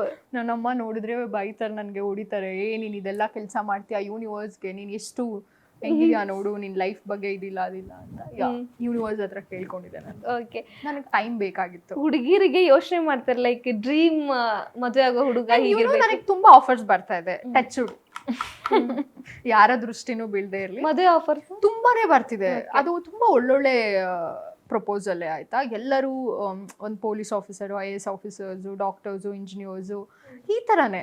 ಆ್ಯಂಡ್ ತುಂಬ ಪ್ರಪೋಸಲ್ ಬರ್ತಿದೆ, ಅದಕ್ಕೇನು ಕೊರತೆ ಇಲ್ಲ ನನಗೆ. ನಾನು ಯಾವಾಗ ನಮ್ಮ ಅಮ್ಮನಿಗೆ ಹೂ ಅಂತೀನಿ ಆವಾಗ ನನ್ನ ಮದುವೆ ಬೇಗ ಆಗ್ಬಿಡುತ್ತೆ. ಬಿಕಾಸ್ ನನ್ನಿಂದಾನೇ ತುಂಬಾನೇ ಕಂಟ್ರೋಲಲ್ಲಿ ಅಮ್ಮ ಇರೋದು, ಅಂದರೆ ಮದುವೆ ವಿಷಯದಲ್ಲಿ. ಹಾಂ, ನನಗೇನಂದರೆ ನನಗಿಂತ ನನ್ನ ತಮ್ಮನಿಗೆ ಮುಂಚೆ ಮದುವೆ ಮಾಡಬೇಕು, ಅದೊಂದು ಏನೋ ನನಗೆ ಫೀಲ್. ಬಿಕಾಸ್ ನನ್ನ ತಮ್ಮನ ಹೆಂಡತಿ, ಒಂದು ಫ್ಯಾಮಿಲಿ. ಸೊ ಚಿಕ್ಕ ವಯಸ್ಸಲ್ಲಿ ಲೈಕ್ ಪ್ರಪೋಸಲ್ ಯಾವ್ದು ಬಂದಿದೆ? ಚಿಕ್ಕ ಕಾಲೇಜ್ ಡೇಸ್ ಅಲ್ಲಿ ಅಥವಾ ಸ್ಕೂಲ್ ಡೇಸ್ ಅಲ್ಲಿ? ನನ್ನ ಕಾಲೇಜ್ ಹಿಂಗೆ ಗೊತ್ತಾ, ನಾನು ಬರೀ ಗರ್ಲ್ಸ್ ಕಾಲೇಜಲ್ಲೇ ಓದಿದ್ದು, ಒಂದು ಹುಡುಗನೂ ನೋಡೋಕ್ಕಾಗಿಲ್ಲ ನನಗೆ. ಹೆಂಗೆ ಪ್ರಪೋಸಲ್ ಅಲ್ಲ, ಇಲ್ಲಿ ಮನೆಯಿಂದ ಕಾಲೇಜ್ಗೆ ಹೋಗ್ತಾ ಇದೆ, ಅದು ನಿಯರ್ ಬೈ 1 ಕಿಲೋಮೀಟರ್ ಇರ್ತಿರ್ಲಿಲ್ಲ. ಹೋಗಿ ಮತ್ತೆ ಸ್ಕೂಟರ್ ತೊಗೊಂಡು ಬರೋಣ, ಎಲ್ಲಿ ಅಲ್ಲಿ ಗ್ಯಾಪೇ ಇರ್ತಿರ್ಲಿಲ್ಲ ಅಲ್ಲ. ತುಂಬ ಬೇಜಾರಿದೆ ರೀ ಆ ಒಂದು ವಿಷಯದಲ್ಲಿ. ನನಗೆ ಪಶ್ಚಾತ್ತಾಪ ಇದೆ. ಯಾಕೆ ಅಂದ್ರೆ ಅದೊಂದು ಏನು ಬ್ಯೂಟಿಫುಲ್ ಮೆಮೊರಿ. ಅದೆಲ್ಲ ಆಕ್ಚುಲಿ ವರ್ಕೌಟ್ ಆಗುತ್ತಾ ಇಲ್ವೋ ಗೊತ್ತಿಲ್ಲ, ಬಟ್ ಲೈಫಲ್ಲಿ ಇರ್ಬೇಕಲ್ಲ. ನನ್ಗೆ ಅದಿಲ್ಲ ಲೈಫಲ್ಲಿ. ನನ್ಗೆ ಯಾವ ಹುಡುಗನು, ಸ್ಕೂಲಲ್ಲಿ ಮಾತ್ರ ತುಂಬಾ ಇದೆ, ನಾನೊಂಥರ ರೌಡಿ ಬೇಬಿ ತರ. ನನ್ನ ಪಕ್ಕದಲ್ಲಿ ಯಾರಾದ್ರೂ ಇವಾಗ ನನ್ಗೆ ಇಷ್ಟವಾದ ಹುಡುಗನೇ ಕುತ್ಕೊಬೇಕಾಗಿತ್ತು, ನನ್ನ ಪಕ್ಕದಲ್ಲಿ ನನಗಿಷ್ಟ ಇಲ್ಲ ಹುಡುಗ ಕೂತಿದ್ರೆ ನಾನು ಏನೇನೋ ತಲಾಟೆ ಸಿಕ್ಕಾಪಟ್ಟೆ ತರಲೆ. ಅಯ್ಯೋ, ಅವನ್ಗೆ ಪಿನ್ ಇಟ್ಕೊಂಡ್ಬಿಟ್ಟು ಹಿಂಗೆ ಅಂದ್ಬಿಡೋದು, ನೆಕ್ಸ್ಟ್ ಸರ್ ಇಲ್ಲೇನೋ ಇದೆ, ನಾನು ಕುತ್ಕೊಳ್ಳಲ್ಲ, ನಾನು ಅಲ್ಲಿ ಕುತ್ಕೋತೀನಿ ಅಂತ. ಅವ್ರ ಅಮ್ಮಂದಿರ್ನೆಲ್ಲ ಕರ್ಕೊಂಡು ಬರೋದು ಏನೋ ಇದೆ. ನಾನು ಅಂತ ಗೊತ್ತೇ ಆಗ್ತಿರ್ಲಿಲ್ಲ ಅವನಿಗೆ. ಆಮೇಲೆ ಯಾವಾಗಲೋ ಒಂದು 15 ದಿನ 1 ತಿಂಗಳು ಆದ್ಮೇಲೆ ಅವ್ರ ಅಮ್ಮ ಎಲ್ಲ ಬಂದು ಬೇರೆ ಕಡೆ ಶಿಫ್ಟ್ ಆಗಿಬಿಡ್ತಿದ್ನಲ್ಲ, ಅವಾಗ ನಾನೇ ಕಣೋ ಅದು ಮಾಡಿ ಹಂಗಾದ್ರೆ ತುಂಬಾ ಕೀಟ್ಲೆ. ಸಖತ್ ತರಲೆ ನಾನು. ಇನ್ನೊಂದೇನಂದ್ರೆ ಲೈಕ್ ಇತ್ತೀಚೆಗೆ ನಟಿಯರಿಗೆ ನೆಗೆಟಿವ್ ಕಮೆಂಟ್ಸ್ಗಳು ಸೋಷಿಯಲ್ ಮೀಡಿಯಾದಲ್ಲಿ ನೆಗೆಟಿವ್ ಕಮೆಂಟ್ಸ್, ನೀವು ಈ ತರ ನೆಗೆಟಿವ್ ಕಮೆಂಟ್ಸ್ಗಳನ್ನ ಫೇಸ್ ಮಾಡಿದ್ದೀರಾ? ಅಯ್ಯೋ, ಇನ್ಸ್ಟಾಗ್ರಾಮ್ನ ಯಾರು ಯೂಸ್ ಮಾಡ್ತಾ ಇಲ್ಲ, ಎಲ್ಲರೂ ಯೂಸ್ ಮಾಡ್ತಿದ್ರೆ. ಎಲ್ಲಾ ಹುಡುಗಿಗೂ ಅದು ಬಂದೇ ಬರುತ್ತೆ. ಕಮೆಂಟ್ಸ್ ಅಂದ್ರೆ ಅದೊಂಥರ negative- ಹಾಯ್ ಬಾಯ್ ಅನ್ನೋಂಗೆ. ನೀವ್ ಹೆಂಗೆ ನೆಗೆಟಿವ್ ಕಮೆಂಟ್ಸ್ ನ ಇಗ್ನೋರ್ ಮಾಡ್ತೀರಾ ಅಥವಾ ಹೆಂಗೆ ಅದನ್ನ ಆಕ್ಸೆಪ್ಟ್ ಮಾಡ್ಕೋತೀರಾ?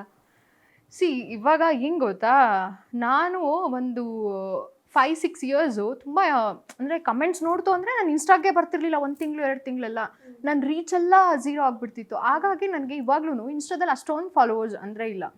ಬಿಕಾಸ್ ನಾನು ಅವಾಗ ಇನ್ಸ್ಟಾ ಓಪನ್ ಮಾಡಿದಾಗ ತುಂಬ ಚೆನ್ನಾಗಿತ್ತು ನಂದು ರೀಚ್ಸು ಎಲ್ಲ. ಇಷ್ಟೊತ್ತಿಗೆ ನನಗೆ ಎಷ್ಟು ಮಿಲಿಯನ್ಸ್ ಆಗಿ ಹೋಗ್ಬಿಡ್ತಿದ್ರು. ಅಂದರೆ ಕರೆಕ್ಟಾಗಿ ರೀಲ್ಸ್ ಎಲ್ಲ ಮಾಡ್ಕೊಂಡು ಬಂದರೆ ಬ್ಯಾಡ್ ಕಮೆಂಟ್ಸ್ ಏನೇನೋ ಹಾಕ್ಬಿಡೋರು. ನನಗೆ ಮೈಂಡ್ ಒಂಥರ ನನಗಿಷ್ಟ ಆಗ್ತಿರ್ಲಿಲ್ಲ. ಯಾಕೆಂದರೆ ನನಗೆ ಅವಾಗ ಅಷ್ಟೊಂದು ಭಯ ಅನ್ನೋ ಫೀಲು ಗೊತ್ತಾಗ್ತಿರ್ಲಿಲ್ಲ ನನಗೆ. ಸೊ ಇವಾಗ ಅದೆಲ್ಲ ಇಲ್ಲ ಮೇಡಮ್. ಇವಾಗ ನಾವು ರೀಲ್ಸ್ ಹಾಕಿದ್ರೆ ಅವ್ರು ಮಾಡೇ ಮಾಡ್ತಾರೆ. ಅದಕ್ಕೆಲ್ಲ ಕೇರ್ ಮಾಡೋರು ಯಾರು, ಅದು ನೋಡೋದು ಇಲ್ಲ ನಾನು, ಅಷ್ಟೇ ಇಗ್ನೋರ್. ಯಾವ್ದಾದ್ರು ಒಂದು ಕಮೆಂಟ್ ನಿಮಗೆ ಮನಸ್ಸಿಗೆ ತುಂಬಾ ಘಾಸಿ ಆಗಿರೋ ಕಮೆಂಟ್ ಅಂದ್ರೆ ಯಾವುದು ಹಂಗೆಲ್ಲ ನನ್ಗೆ ಎಂಥ ಕಮೆಂಟ್ಸ್ ಹಾಕಿದ್ರು ನನಗೆ ಯಾವುದೂ ತಲೆಗೆ ಹಾಕ್ಕೊಳ್ಳಲ್ಲ. ಯಾಕೆಂದರೆ ಅವ್ರ ಕೆಲಸ ಅದು ಕಮೆಂಟ್ಸು. ಪಾಪ ನಮ್ಮಿಂದ ಒಬ್ರಿಗೆ ಖುಷಿ ಆಗತ್ತೆ, ಅವ್ರ ಸೋಲ್ ಹ್ಯಾಪಿ ಆಗಿರುತ್ತೆ ಅಂದರೆ ಅವ್ರು ಎಷ್ಟಾದರೂ ಬ್ಯಾಡ್ ಕಮೆಂಟ್ಸ್ ಹಾಕ್ಕೊಳ್ಳಿ, ಯಾಕೆ ಕೇರ್ ಮಾಡ್ತಾರೆ? ಎಲ್ಲೋ ಒಂದು ಆತ್ಮ ಖುಷಿ ಪಡ್ತಾ ಇದೆಯಲ್ಲ, ಸಾಕಷ್ಟೆ. ಈ ಬ್ಯಾಡ್ ಕಮೆಂಟ್ಸ್ ಗುಡ್ ಕಮೆಂಟ್ ನಾನು ಕೇರು ಮಾಡಲ್ಲ. ನಾನು ನಾನು ನೋಡೋದೇ ಇಲ್ಲ ಜಾಸ್ತಿ ಯೂಶಲಿ. ಇವಾಗ ಹೇಳ್ತಾ ಇಲ್ವಾ, ನಮ್ಮ ಏಜು ನಮ್ಮ ಮೈಂಡ್ ಸೆಟ್ಟು ಎಲ್ಲನೂ ಚೇಂಜ್ ಆಗ್ತಾ ಹೋಗುತ್ತೆ. ಈ ವರ್ಷ ಇದ್ದಂಗೆ ಮುಂದಿನ ವರ್ಷ ಇರಲ್ಲ, ಇವತ್ತಿದ್ದಾಗ ನಾಳೆ ಇರಲ್ಲ. So I believe that. ಯಾಕೆಂದರೆ ಇವತ್ತಿನ ದಿನ ಏನು ಸಿಗುತ್ತೆ ನಾವು ಖುಷಿ ಪಡಬೇಕು, ನಾಳೆ ಏನು ಸಿಗುತ್ತೆ ಅದಕ್ಕೆ ಖುಷಿ ಪಡಬೇಕು. ಎಲ್ಲ ದಿನವೂ ಗುಡ್ ಡೇ ಆಗಿರೋಕ್ಕೆ ಚಾನ್ಸೇ ಇಲ್ಲ. ಯಾಕೆಂದರೆ ನಾವು ಮನುಷ್ಯರುಗಳು, ಎಲ್ಲರ ಲೈಫಲ್ಲೂ ಬ್ಯಾಡು ಗುಡ್ಡು ಇದ್ದೇ ಇರುತ್ತೆ. ನಾವು ಅದನ್ನು ಒಂದೇ ಥರ ತೊಗೊಂಡು ಹೋಗ್ಬೇಕು ಅಷ್ಟೇ. ಅಂದರೆ ನಾನೇನಂದರೆ ನನಗೆ ಯಾವಾಗ ಟ್ರಿಗರ್ ಆಗುತ್ತೆ ನಾನು ಹಂಗೆ ಟ್ರಿಗರ್ ಆಗೇ ರಿಯಾಕ್ಟ್ ಮಾಡ್ತೀನಿ ಅಷ್ಟೇ. ಒಟ್ಟಿನಲ್ಲಿ ಫುಲ್ ರೌಡಿ ಬೇಬಿನೇ. ಹೌದು. ಇವಾಗ ಏನು ಗೊತ್ತಾ, ನನ್ನ ಮುಂದೆ ಬಂದು ಏನಾದರೂ ಯಾರಾದರೂ ಬೈದರೆ ನಾನೇನು ಸುಮ್ಮನೆ ಇರಲ್ಲ. ಅಷ್ಟೊಂದು ಇನ್ನೋಸೆಂಟ್ ಅಲ್ಲ. ಕ್ಯಾಮ್ರಾ ಇದೆ, ಅವರು ಹಿಂಗಿದೆ ಐ ನೆವರ್ ಕೇರ್. ಅವ್ರು ಏನೋ ಒಂದು ಕೌಂಟ್ರ್ ಕೊಡ್ತಾರೆ, ನಾನು ಏನೋ ಕೊಡ್ತೀನಿ. ನಾನು ಹಿಂದೆ ಮಾತಾಡ್ಕೋತಾರ ಸೋ ಹ್ಯಾಪಿ, ಬಿಕಾಸ್ ನಾನು ಸೆಲೆಬ್ರಿಟಿ ಅಂತ. ಯಾಕಂದರೆ ನನ್ನ ಹಿಂದೆ ಮಾತಾಡೋರು ಯಾವತ್ತೂ ಹಿಂದೆನೇ ಇರ್ತಾರೆ, ಮುಂದೆ ಯಾವತ್ತೂ ಬರೋಕ್ಕಾಗಲ್ಲ. ಯಾಕಂದರೆ ಮುಂದೆ ಬಂದು ಮಾತಾಡೋಷ್ಟು ಧೈರ್ಯನೇ ಇರಲ್ಲ. ಓಕೆ, ನೀವು ಕನ್ನಡ ಮಾತ್ರ ಅಲ್ಲದೆ ತಮಿಳ್ ಸಿನಿಮಾದಲ್ಲೂ ಬ್ಯುಸಿ ಆಗಿದ್ದೀರಾ. ಅಂದರೆ ಸಿನಿಮಾ ಮಾಡಿ ರಿಲೀಸ್ ಕೂಡ ಆಗಿದೆ, ಜೊತೆಗೆ ತೆಲುಗು ಸಿನಿಮಾದಲ್ಲೂ ಆಫರ್ ಬಂದಿದೆ ಅಂತ ಹೇಳಿದ್ರಿ. ಸೊ ಹೆಂಗಿದೆ ಆ ಒಂದು ಅಲ್ಲಿನ ಫೀಲ್, ಪರಭಾಷೆಯ ಫೀಲ್ ಎಲ್ಲ ಹೆಂಗಿದೆ?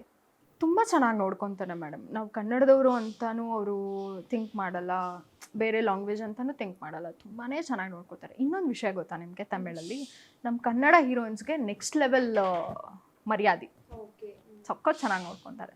ಸೊ ಹ್ಯಾಪಿ ತಮಿಳ್ ಇಂಡಸ್ಟ್ರಿಲಿ ವರ್ಕ್ ಮಾಡೋಕ್ಕೆ. ನಿಮಗೆ ಯಾವತ್ತಾದರೂ ಸಿನಿಮಾ ಇಂಡಸ್ಟ್ರಿಯಲ್ಲಿ ಬ್ಯಾಡ್ ಎಕ್ಸ್ಪೀರಿಯನ್ಸ್ ಏನಾದರೂ ಫೇಸ್ ಮಾಡಿದ್ದೀರಾ? ಇಲ್ಲ. ಏನು ಗೊತ್ತಾ, ನಾನು ಲೈಫಲ್ಲಿ ನಂಬೋದು ಮಿರರ್.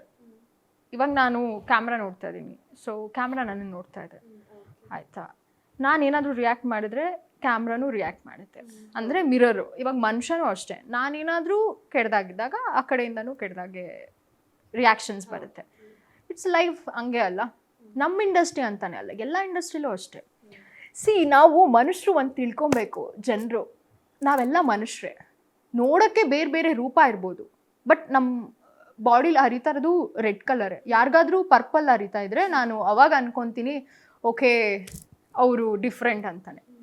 ಸೊ ಮನುಷ್ಯ ಅಂದಮೇಲೆ ಒಂದಷ್ಟು ತಪ್ಪು ಸರಿಗಳು ಇದ್ದೇ ಇರುತ್ತೆ. ಅದು ನಮ್ಮ ಮೇಲೆ ಬಿಟ್ಟಿರುತ್ತೆ, ನಾವು ಹೆಂಗಿರ್ತೀವಿ, ನಮ್ಮ ಮೈಂಡು, ನಮ್ಮ ಒಂದು ಆ್ಯಕ್ಟಿವಿಟೀಸು, ಅದು ನಮ್ಮ ಮೇಲೆ ಬಿಟ್ಟಿರುತ್ತೆ. ನಾವು ಹೆಂಗಿರ್ತೀವಿ ಹಂಗೆ ಅಲ್ಲ, ಅಷ್ಟೇ. ಇವಾಗ ಒಂದಷ್ಟು ಎಲ್ಲ ಇಂಡಸ್ಟ್ರಿಲೂ ಇರ್ತಾರೆ, ಟೈಮ್ ಪಾಸ್ ಮಾಡೋರು ಇರ್ತಾರೆ. ನಾನು ಅದಕ್ಕೆ ಇನ್ಸ್ಟಾದಲ್ಲೇ ಹಾಕೊಂಡ್ಬಿಟ್ಟಿದ್ದೀನಿ. ಇನ್ಸ್ಟಾ, ಫೇಸ್ಬುಕ್ ಎಲ್ಲ ನನಗೆ ಎಲ್ಲೇ ನೋಡಿದ್ರು ನೀವು ಅಬ್ಸರ್ವ್ ಮಾಡಿ, ಟೈಮ್ ಇಸ್ ಮನಿ ಅಂತ. ಏನು ಹೇಳಿ? ಟೈಮ್ ಇಸ್ ಮನಿ ಹಂಗಂದ್ರೆ ಏನು? ಕಾಲವೇ ದುಡ್ಡು ಅಷ್ಟೇ. ಇವಾಗ ನಾನು ನಿಮಗೆ ಟೈಮ್ ಕೊಡ್ತೀನಿ ಅಂದರೆ ನಿಮಗೆ ಕೆಲಸನೂ ಕೊಡುತ್ತೆ, ಕೆಲಸದ ದುಡ್ಡು ಸಿಗಬೇಕು. ಇಲ್ಲಾಂದ್ರೆ ನಾನು ಯಾಕೆ ನಿಮಗೆ ಟೈಮ್ ಕೊಡಲಿ? ಯಾಕೆಂದರೆ ನನ್ನ ಲೈಫ್ ಬಗ್ಗೆ ನಾನು ಹೇಳ್ದೆ. ನನ್ನ ಮನೇಲಿ ನಮಗೆ ಕಾಫಿ ಇಲ್ಲ ಊಟ ಇಲ್ಲ ಅಂತ ಬೆಳೆದಿರೋ ಹುಡುಗಿ ನಾನಲ್ಲ. ನಾನು ಅವಾಗ್ಲಿಂದ ಚಿಕ್ಕವಳಿಂದನೂ ಇವಾಗ್ಲಿನವರೆಗೂ ಒಂದು ಮಿಡಲ್ ಕ್ಲಾಸ್ ಫ್ಯಾಮಿಲಿ. ನಮ್ಗೆ ಏನೇನು ಬೇಕು ಲೈಫಲ್ಲಿ ನಮ್ಗೆ ಅದೆಲ್ಲ ಇದೆ. ನನಗೆ ಹಂಗೇನೂ ನಾನು ಎಕ್ಸ್ಪೆಕ್ಟು ಮಾಡಲ್ಲ. ಬಂದರೆ ಓಕೆ, ಬಟ್ ಆ ಒಂದು ಇರುತ್ತಲ್ಲ ಆಸೆ ಆಕಾಂಕ್ಷೆ ಎಲ್ಲರಿಗೂ ಇರುತ್ತೆ, ಇದೆ. ಬಟ್ ಹಂಗಂದ್ಬಿಟ್ಟು ನನಗೆ ಆಗಲೇಬೇಕು ಅನ್ನೋ ಒಂದು ಏನಂತಾರೆ ಹಠ ಇಲ್ಲ. ಸೊ ಹೀಗಿರಂದ್ರೆ ಐ ಆಮ್ ಸೋ ಸಿಂಪಲ್. ನನ್ನ ಲೈಫ್ನ ನಾನು ತುಂಬ ಸಿಂಪಲ್ಲಾಗಿ ನೆಮ್ಮದಿಯಾಗಿರೋಕ್ಕೆ ಇಷ್ಟಪಡ್ತೀನಿ. ನನಗೆಲ್ಲೂ ಗಸಗಸ ಆಗ್ಬಾರ್ದು, ಅಂದರೆ ಎಲ್ಲೂ ಒಂಥರ ಪ್ರಾಬ್ಲಮ್ಸ್ನ ನನಗೆ ಕ್ರಿಯೇಟ್ ಮಾಡೋಕ್ಕೆ ಇಷ್ಟ ಆಗಲ್ಲ. ನನ್ನ ಲೈಫಲ್ಲಿ ನಾನು ಆರಾಮಾಗಿರ್ಬೇಕು, ಖುಷಿಯಾಗಿರ್ಬೇಕು, ತಿನ್ನಬೇಕು, ಚೆನ್ನಾಗಿರಬೇಕು, ಕೆಲಸ ಸಿಗುತ್ತಾ ಹೋಗಿ ಮಾಡಬೇಕು. ಆದ್ರೂ ಮಧ್ಯದಲ್ಲೂ ತೊಂದರೆ ಕೊಡೋಕ್ಕೆ ಬರ್ತಾರೆ ನೋಡಿ, ಅದು ನಾವೇನು ಮಾಡೋಕ್ಕಾಗಲ್ಲ. ದೇವರೇ ಅವ್ರಿಗೆ ಒಂದೊಂದು ದಿನ ಕರ್ಮ, ಇಟ್ಸ್ ಎ ಕರ್ಮ ಅಲ್ಲ. ನಾನು ಇವತ್ತು ನಿಮಗೆ ಕರ್ಮ ಮಾಡಿದ್ರೆ ನನಗೂ ರಿಟರ್ನ್ ಕರ್ಮನೇ ಬರುತ್ತೆ. ನಾನು ನಿಮ್ಗೆ ಒಳ್ಳೇದು ಮಾಡಿದ್ರೆ ಇವತ್ತು ನನ್ನನ್ನು ನೀವು ಒಳ್ಳೆ ರೀತಿ ತೋರಿಸಿದ್ರೆ ನಿಮಗೂ ಅದು ಒಳ್ಳೆ ರೀತಿನೇ ಸಿಗುತ್ತೆ. ಇವತ್ತು ನಿಮಗೆ ಅದು ಒಳ್ಳೇದಾಗ್ಬೋದು, ನಾಳೆ ನಿಮ್ಗೆ ಅದು ಸಿಗಲ್ಲ. ಐ ಬಿಲೀವ್ ಕರ್ಮ, ಸೊ ಆಬ್ವಿಯಸ್ಲಿ ಕರ್ಮ ರಿಟರ್ನ್ಸ್. ಕೊನೆಯದಾಗಿ ನಿಮ್ಮನ್ನ ಪ್ರೀತಿಸುವ ಅಭಿಮಾನಿಗಳಿಗೆ ಏನು ಹೇಳ್ತೀರಾ? ಏನು ಹೇಳ್ತೀನಿ ಅಂದರೆ, ನಾನು ನಿಮ್ಮನ್ನು ಪ್ರೀತಿ ಮಾಡ್ತೀನಿ, ಅದು ಎಲ್ಲರಿಗೂ ಗೊತ್ತು. ನನ್ನನ್ನು ಯಾರು ಇಷ್ಟಪಡ್ತಾರೆ, ನನ್ನನ್ನು ಯಾರು ಫಾಲೋ ಮಾಡ್ತಾರೆ, ಸೊ ನನ್ನ ಬಗ್ಗೆ ಒಂದು ಕುತೂಹಲ ಇರುವಂಥವ್ರಿಗೆಲ್ಲ ಗೊತ್ತು ನಾನು ಹೇಗೆ ಏನು ಅಂತ. And I am so simple. ಅದೇ ರೀತಿ ಅಷ್ಟೂ ತುಂಬ ಇನೋಸೆಂಟ್, ಏನಂದ್ರೂ ಅನ್ಸ್ಕೋತಾಳೆ ಅನ್ನೋವಂಥವಳು ಅಲ್ಲ, ಅದು ನಿಮಗೆ ಗೊತ್ತು. ಆ್ಯಂಡ್ ನಾನೊಂಥರ ಮಿರರ್ ಥರ. ಸೊ ಅದಕ್ಕೆ ನಾನು ಎಷ್ಟು ಪ್ರೀತಿ ಕೊಡ್ತೀನಿ, ನೀವು ನನಗಷ್ಟೇ ಪ್ರೀತಿ ಕೊಟ್ಟಿದ್ದೀರಾ ಇಲ್ಲಿ ತನಕ. ಹಾಗೆ ನಿಮ್ಮೆಲ್ಲರ ಆಸೆಯು ನಂದೊಂದು ಸಿನಿಮಾ ಸಕ್ಸಸ್ ಆಗಬೇಕು, ಒಂದು ದೊಡ್ಡ ಸೆಲೆಬ್ರಿಟಿ ಆಗಿರ್ಬೇಕು ನಮ್ಮ ಅಕ್ಕ ಅಂತ. ಸೊ ಎಷ್ಟೋ ಜನ ಇವಾಗಲೂ ಮೆಸೇಜ್ ಆಗ್ತಾರೆ, ನಿಮ್ಮ ಸಿನಿಮಾ ಹಿಟ್ ಆಗಬೇಕು ಅಕ್ಕ, ನಾವು ಸಪೋರ್ಟ್ ಮಾಡ್ತೀವಿ ಅಂತ. So I am so happy ರೀ. ಅದೆಲ್ಲ ಯಾರಿಗೆ ಸಿಗುತ್ತೆ ಅಲ್ಲ. ನನಗೆ ಅನಿಸುತ್ತೆ ನನ್ನ 4 ಸಿನಿಮಾನು ಆವ್ರೇಜ್ ಸಿನಿಮಾ, ಅಂದರೆ ಸಿನಿಮಾ ರಿಲೀಸ್ ಆಗಿದೆ ಥಿಯೇಟ್ರ್ಗಳಲ್ಲೇ, ಬಟ್ ಅಷ್ಟೊಂದು ಜನರಿಗೆ ರೀಚ್ ಆಗಿಲ್ಲ. ಪದ್ಮಾವತಿ ಆಗಿರ್ಬೋದು, ಲೀಸಾ ಆಗಿರ್ಬೋದು, ಲೋಫರ್ಸ್ ಆಗಿರ್ಬೋದು, ಬೆಸ್ಟ್ ಫ್ರೆಂಡ್ಸ್ ಆಗಿರ್ಬೋದು. ಆ್ಯಂಡ್ ಲೀಸಾದಲ್ಲಿ ಮಾತ್ರ ನನಗೆ ಸೈಮಾದಿಂದ ಬೆಸ್ಟ್ ಸಪೋರ್ಟಿಂಗ್ ಆ್ಯಕ್ಟ್ರೆಸ್ ಅಂತ ನಾಮಿನೇಟ್ ಮಾಡಿದರು. ಸೊ ಅಂದರೆ ಲೀಸಾ ಸಿನಿಮಾದು ಸಾಂಗ್ಸ್ ಎಲ್ಲ ಸಖತ್ ಸೂಪರ್ ಡೂಪರ್ ಹಿಟ್ ಆಗಿತ್ತು. ಪದ್ಮಾವತಿನೂ ಒಂದು ಒಳ್ಳೆಯ ರೆಕಗ್ನೈಸ್ ಸಿಕ್ತು. ಸೊ ಆದರೆ ಜನರಿಗೆ ನೆಕ್ಸ್ಟ್ ಲೆವೆಲ್ಗೆ ನಾನು ರೀಚ್ ಆಗೋಕ್ಕಾಗಿಲ್ಲ. ಬಟ್ ಆದ್ರೂ ನನ್ನ ಒಂದು ಫಾಲೋವರ್ಸ್, ನನಗೆ ಆದಂಥ ಒಂದಷ್ಟು ಅಭಿಮಾನಿ ಹುಟ್ಕೊಂಡಿದ್ದಾರೆ. I am so happy for that. ಯಾಕೆಂದರೆ ನನಗೇನು ಮಾಡಿಲ್ಲ ಅವ್ರಿಗೆ, ಬಟ್ ಆದ್ರೂ ನನ್ನ ಇಷ್ಟು ಸಿನಿಮಾಗಳನ್ನ ನೋಡಿ ಜೆನ್ಯೂನ್ ಫ್ಯಾನ್ಸ್ ಅಂತಾರೆ ನೋಡಿ. ಸೊ ಆ ಥರ, ಯಾಕಂದರೆ ನಾನು ಜೆನ್ಯೂನ್ ಆಗಿ ನಮ್ಮ ಡಿ ಬಾಸಿಗೆ ಅಭಿಮಾನಿ. ಸೊ ಹಾಗಾಗಿ ನನಗೂ ಡಿ ಬಾಸ್ ಅಭಿಮಾನಿಗಳೂ ಹಾಗೆ ನನ್ನ ಅಭಿಮಾನಿಗಳೂ ಅಷ್ಟೇ ಜೆನ್ಯೂನ್ ಆಗಿದ್ದಾರೆ. I am so happy. ನನಗೆ 1000 ಬೇಡ, 100 ಜನ ನನ್ನನ್ನು ಇಷ್ಟಪಡ್ತಾರಾ ಸಾಕು. ಸೊ ಹಾಗಾಗಿ ನನ್ನ ಅಭಿಮಾನಿಗಳು ಯಾವಾಗಲೂ ನನ್ನ ಜೊತೆ ಇರ್ತಾರೆ, ನನಗೆ ತುಂಬಾ ಚೆನ್ನಾಗಿ ಗೊತ್ತು. ಆ್ಯಂಡ್ ನಾನು ಕೂಡ ತುಂಬ ಹಾರ್ಡ್ ವರ್ಕ್ ಮಾಡ್ತಿದ್ದೀನಿ, ನಿಮ್ಮೆಲ್ಲರಿಗೂ ಪ್ರೌಡ್ ಆಗಬೇಕು ಅನ್ನೋ ಅಷ್ಟು ಒಳ್ಳೆ ಸಿನಿಮಾಗಳನ್ನ ಮಾಡಬೇಕು ಅಂತ. ಸೊ ಮುಂದಿನ ದಿನಗಳಲ್ಲಿ ಆ ಸಿನಿಮಾಗಳು ನಿಮ್ಮನ್ನು ರಂಜಿಸುತ್ತೆ ಅಂತ ಅನ್ಕೊತೀನಿ. And thank you so much ಇಷ್ಟು ಪ್ರೀತಿ ಮತ್ತು ಸಪೋರ್ಟ್ ಮಾಡ್ತಾ ಇರೋದಕ್ಕೆ. ಹಾಗೆ ಇನ್ನೂ ಮಾಡ್ತಾ ಇರಿ. Thank you, love you all. Thank you so much ma'am. ನಿಮ್ಮ ಬ್ಯುಸಿ ಶೆಡ್ಯೂಲಲ್ಲಿ ನಮಗೋಸ್ಕರ ಒಂದು ಸ್ವಲ್ಪ ಟೈಮ್ ಕೊಟ್ಟು, ಜೊತೆಗೆ ಎಲ್ಲೂ ಕಾಣಿಸ್ಕೊಳ್ತಾ ಇರಲಿಲ್ಲ ಅಂದರೆ ಯಾರಿಗೂ ಇಂಟರ್ವ್ಯೂ ಕೊಡ್ತಾ ಇರಲಿಲ್ಲ, ನಮಗೆ ಇಂಟರ್ವ್ಯೂ ಕೊಟ್ಟೋದಕ್ಕೆ ನಂಗೆ ತುಂಬಾ ಖುಷಿ ಇದೆ. Thank you so much. ನಿಮ್ಮ ಬಗ್ಗೆ ಹೇಳಬೇಕು, ಯು ಆರ್ ಸೋ ಹಂಬಲ್ ಅಂತಲೇ ಹೇಳ್ಬೋದು. ನಾನು ಒಂದು ದಿನ ಫೋನ್ ನೀವು ಕಾಲ್ ಮಾಡಿದ್ರಿ, ಇಲ್ಲ ನಾನು ಯಾವುದು ನನ್ನ ಸಿನಿಮಾಗಳು ರಿಲೀಸ್ ಇಲ್ಲ, ಇವಾಗ ಯಾಕೆ ಸುಮ್ಮನೆ ಅಂತ ಹೇಳಿದೆ. ಸೊ ಅಗೇನ್ ನೀವು ನನಗೆ ಕಾಲ್ ಮಾಡಿದ್ರಿ. ಆವಾಗ ಅನಿಸ್ತು ಓಕೆ ಅಂದ್ಬಿಟ್ಟು, ಓಕೆ ಪಾಪ ಕೊಡೋಣ ಅಂತ. ನಿಮ್ಮ ವಾಯ್ಸಲ್ಲಿ ಆ ಒಂದು ಇನೋಸೆನ್ಸ್ ಇತ್ತು, ಒಂದು ಕೈಂಡ್ ಆಗಿತ್ತು. ಸೊ ಹಾಗಾಗಿ, ಇಲ್ಲ ಏನೋ ಒಂಚೂರು ರಫ್ ಆಗಿದ್ದಿದ್ರೆ ಅಂತ ಬಿಕಾಸ್ ಯಾಕೆ ಗೊತ್ತಾ, ನಾವಿನ್ನೂ ಏನೂ ಮಾಡಿಲ್ಲ. ಸೊ ಇನ್ನೂ ಬೇಜಾನಿದೆ ಮಾಡೋದಕ್ಕೆ.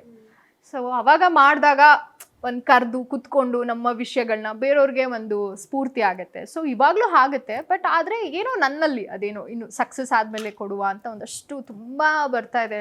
ಎಲ್ಲೂ ಹೋಗ್ತಿಲ್ಲ, ಬರೀ ಸಿನಿಮಾಗಳು ಮಾಡೋಣ ಅಂತ ಸಿನಿಮಾ ಮಾಡ್ತಿದ್ದೀನಿ. God grace I am so busy in like ಈ ಥರ ಆ್ಯಕ್ಟಿವಿಟೀಸಲ್ಲಿ. ಬೇರೆದು ಯಾಕಂದರೆ ಎಲ್ಲ ನಾನು ಬ್ಯಾಡ್ಮಿಂಟನ್ ಅಪ್ಪು ಕಪ್ ಸೀಸನ್ 1 ಮತ್ತು 2 ಆಟ ಆಡಿದೆ. ಸೊ ಹಾಗೆ QPL ಆಟ ಆಡಿದೆ. ಕ್ರಿಕೆಟ್ ಹೇಗಿರುತ್ತೆ ಅಂತ, ನಾನು ಕ್ರಿಕೆಟ್ ಬ್ಯಾಟ್ ಹಿಡಿಯೋಕ್ಕೆ ಬರಲ್ಲ, ಬಟ್ ಬೌಲಿಂಗ್ ಸಖತ್ತಾಗೆ ಮಾಡ್ತೀನಿ ಅಂತ ಅವ್ರು ಹೇಳ್ತಾ ಇದ್ರು. ಸೊ ಸೀಸನ್ 1 ಮಾಡಿದೆ. ಸೊ ಎಲ್ಲ ಈ ಥರ ಎಲ್ಲ ಒಂದೊಂದು ಎಕ್ಸ್ಪೀರಿಯನ್ಸ್ ಆದಮೇಲೆ ನನಗೆ ಯೂಶ್ವಲಿ ಮತ್ತೆ ಟೈಮ್ ಕೊಡಬೇಕು ಅಂತ ಅನ್ಸಲ್ಲ. ಬಿಕಾಸ್ ನಾನು ಹೇಳ್ದಂಗೆ ಟೈಮ್ ಇಸ್ ಮನಿ ಅಂತ. ನಾವು ಮಿಡಲ್ ಕ್ಲಾಸ್ ಫ್ಯಾಮಿಲೀಸ್ ಆಗಿರೋದ್ರಿಂದ ಸೊ ಟೈಮ್ನ ತುಂಬ ವ್ಯಾಲ್ಯೂ ಮಾಡಬೇಕು, ಟೈಮ್ ನಮಗೆಲ್ಲನೂ ತಂದು ಕೊಡಬೇಕು. ಸೊ ಹಾಗಾಗಿ ನಮ್ಮ ಒಂದು ಒಳ್ಳೆ ಅಂದರೆ ಪ್ರೀಷಿಯಸ್ ಟೈಮ್ನ, ಒಂದು ಬ್ಯೂಟಿಫುಲ್ ಟೈಮ್ನ ಬೇರೆಯವ್ರಿಗೆ ಯಾಕೆ ಸುಮ್ಮನೆ, ಅವ್ರು ಯಾರು ಅಂತಲೇ ನಮ್ಗೆ ಗೊತ್ತಿರಲ್ಲ, ಅವ್ರಿಗೆ ಕೊಟ್ಟು ವೇಸ್ಟ್ ಮಾಡೋ ಬದಲಿ ನನ್ನ ಅಮ್ಮನಿಗೆ, ನನ್ನ ತಮ್ಮನಿಗೆ, ನನ್ನ ಫ್ಯಾಮಿಲಿ ಫ್ರೆಂಡ್ಸಿಗೆ, ನನ್ನನ್ನು ಯಾರು ಇಷ್ಟಪಡ್ತಾರೆ ಅವರಿಗೆ ನಾನು ಟೈಮ್ ಕೊಟ್ಟರೆ ಇಟ್ಸ್ ಗುಡ್ ನೋ ಅಲ್ಲ. ಸುಮ್ಮನೆ ಯಾರೋ ಗೊತ್ತಿಲ್ಲದವ್ರಿಗೆ ಟೈಮ್ ಕೊಟ್ಟು ಅವ್ರಿಗೇನೋ ನೆಗೆಟಿವ್ ಆಗಿ ನಾವು ಇಷ್ಟ ಆಗ್ದೇನೆ ಅವ್ರು ನಮ್ಮ ಬಗ್ಗೆ ನೆಗೆಟಿವ್ ಆಗಿ ಪೋರ್ಟ್ರೇ ಮಾಡೋ ಬದಲಿ ಬೇಡ ಎಲ್ಲೂ ಹೋಗೋದು. ಸೊ ನಮಗೆ ಸಿನಿಮಾಗಳು ಮಾಡ್ತೀವಿ, ನಮ್ಮ ಪ್ರೆಸ್ ಮೀಟ್ಗಳಿರುತ್ತೆ, ಆವಾಗ ಇಂಟರ್ವ್ಯೂ ಬಂದೇ ಬರುತ್ತೆ. ಸೊ ಆಬ್ವಿಯಸ್ಲಿ ಅಂತ. Okay, thank you so much. Thank you. Yes, ನೋಡಿದ್ರಲ್ಲ, ಸಾಕ್ಷಿ ಮೇಘನ್ ಅವರು ಸಾಕಷ್ಟು ವಿಚಾರಗಳನ್ನ ನಮ್ಮ ಜೊತೆ ಹಂಚ್ಕೊಂಡ್ರು. ಇನ್ನು ಏನೇ ಇದ್ರು ಕೆಲಸದ ಮೂಲಕ ನಿಮ್ಮ ಮುಂದೆಲ್ಲ ಬರ್ತೀನಿ ಅಂತ ಭರವಸೆನ ಕೊಟ್ಟಿದ್ದಾರೆ.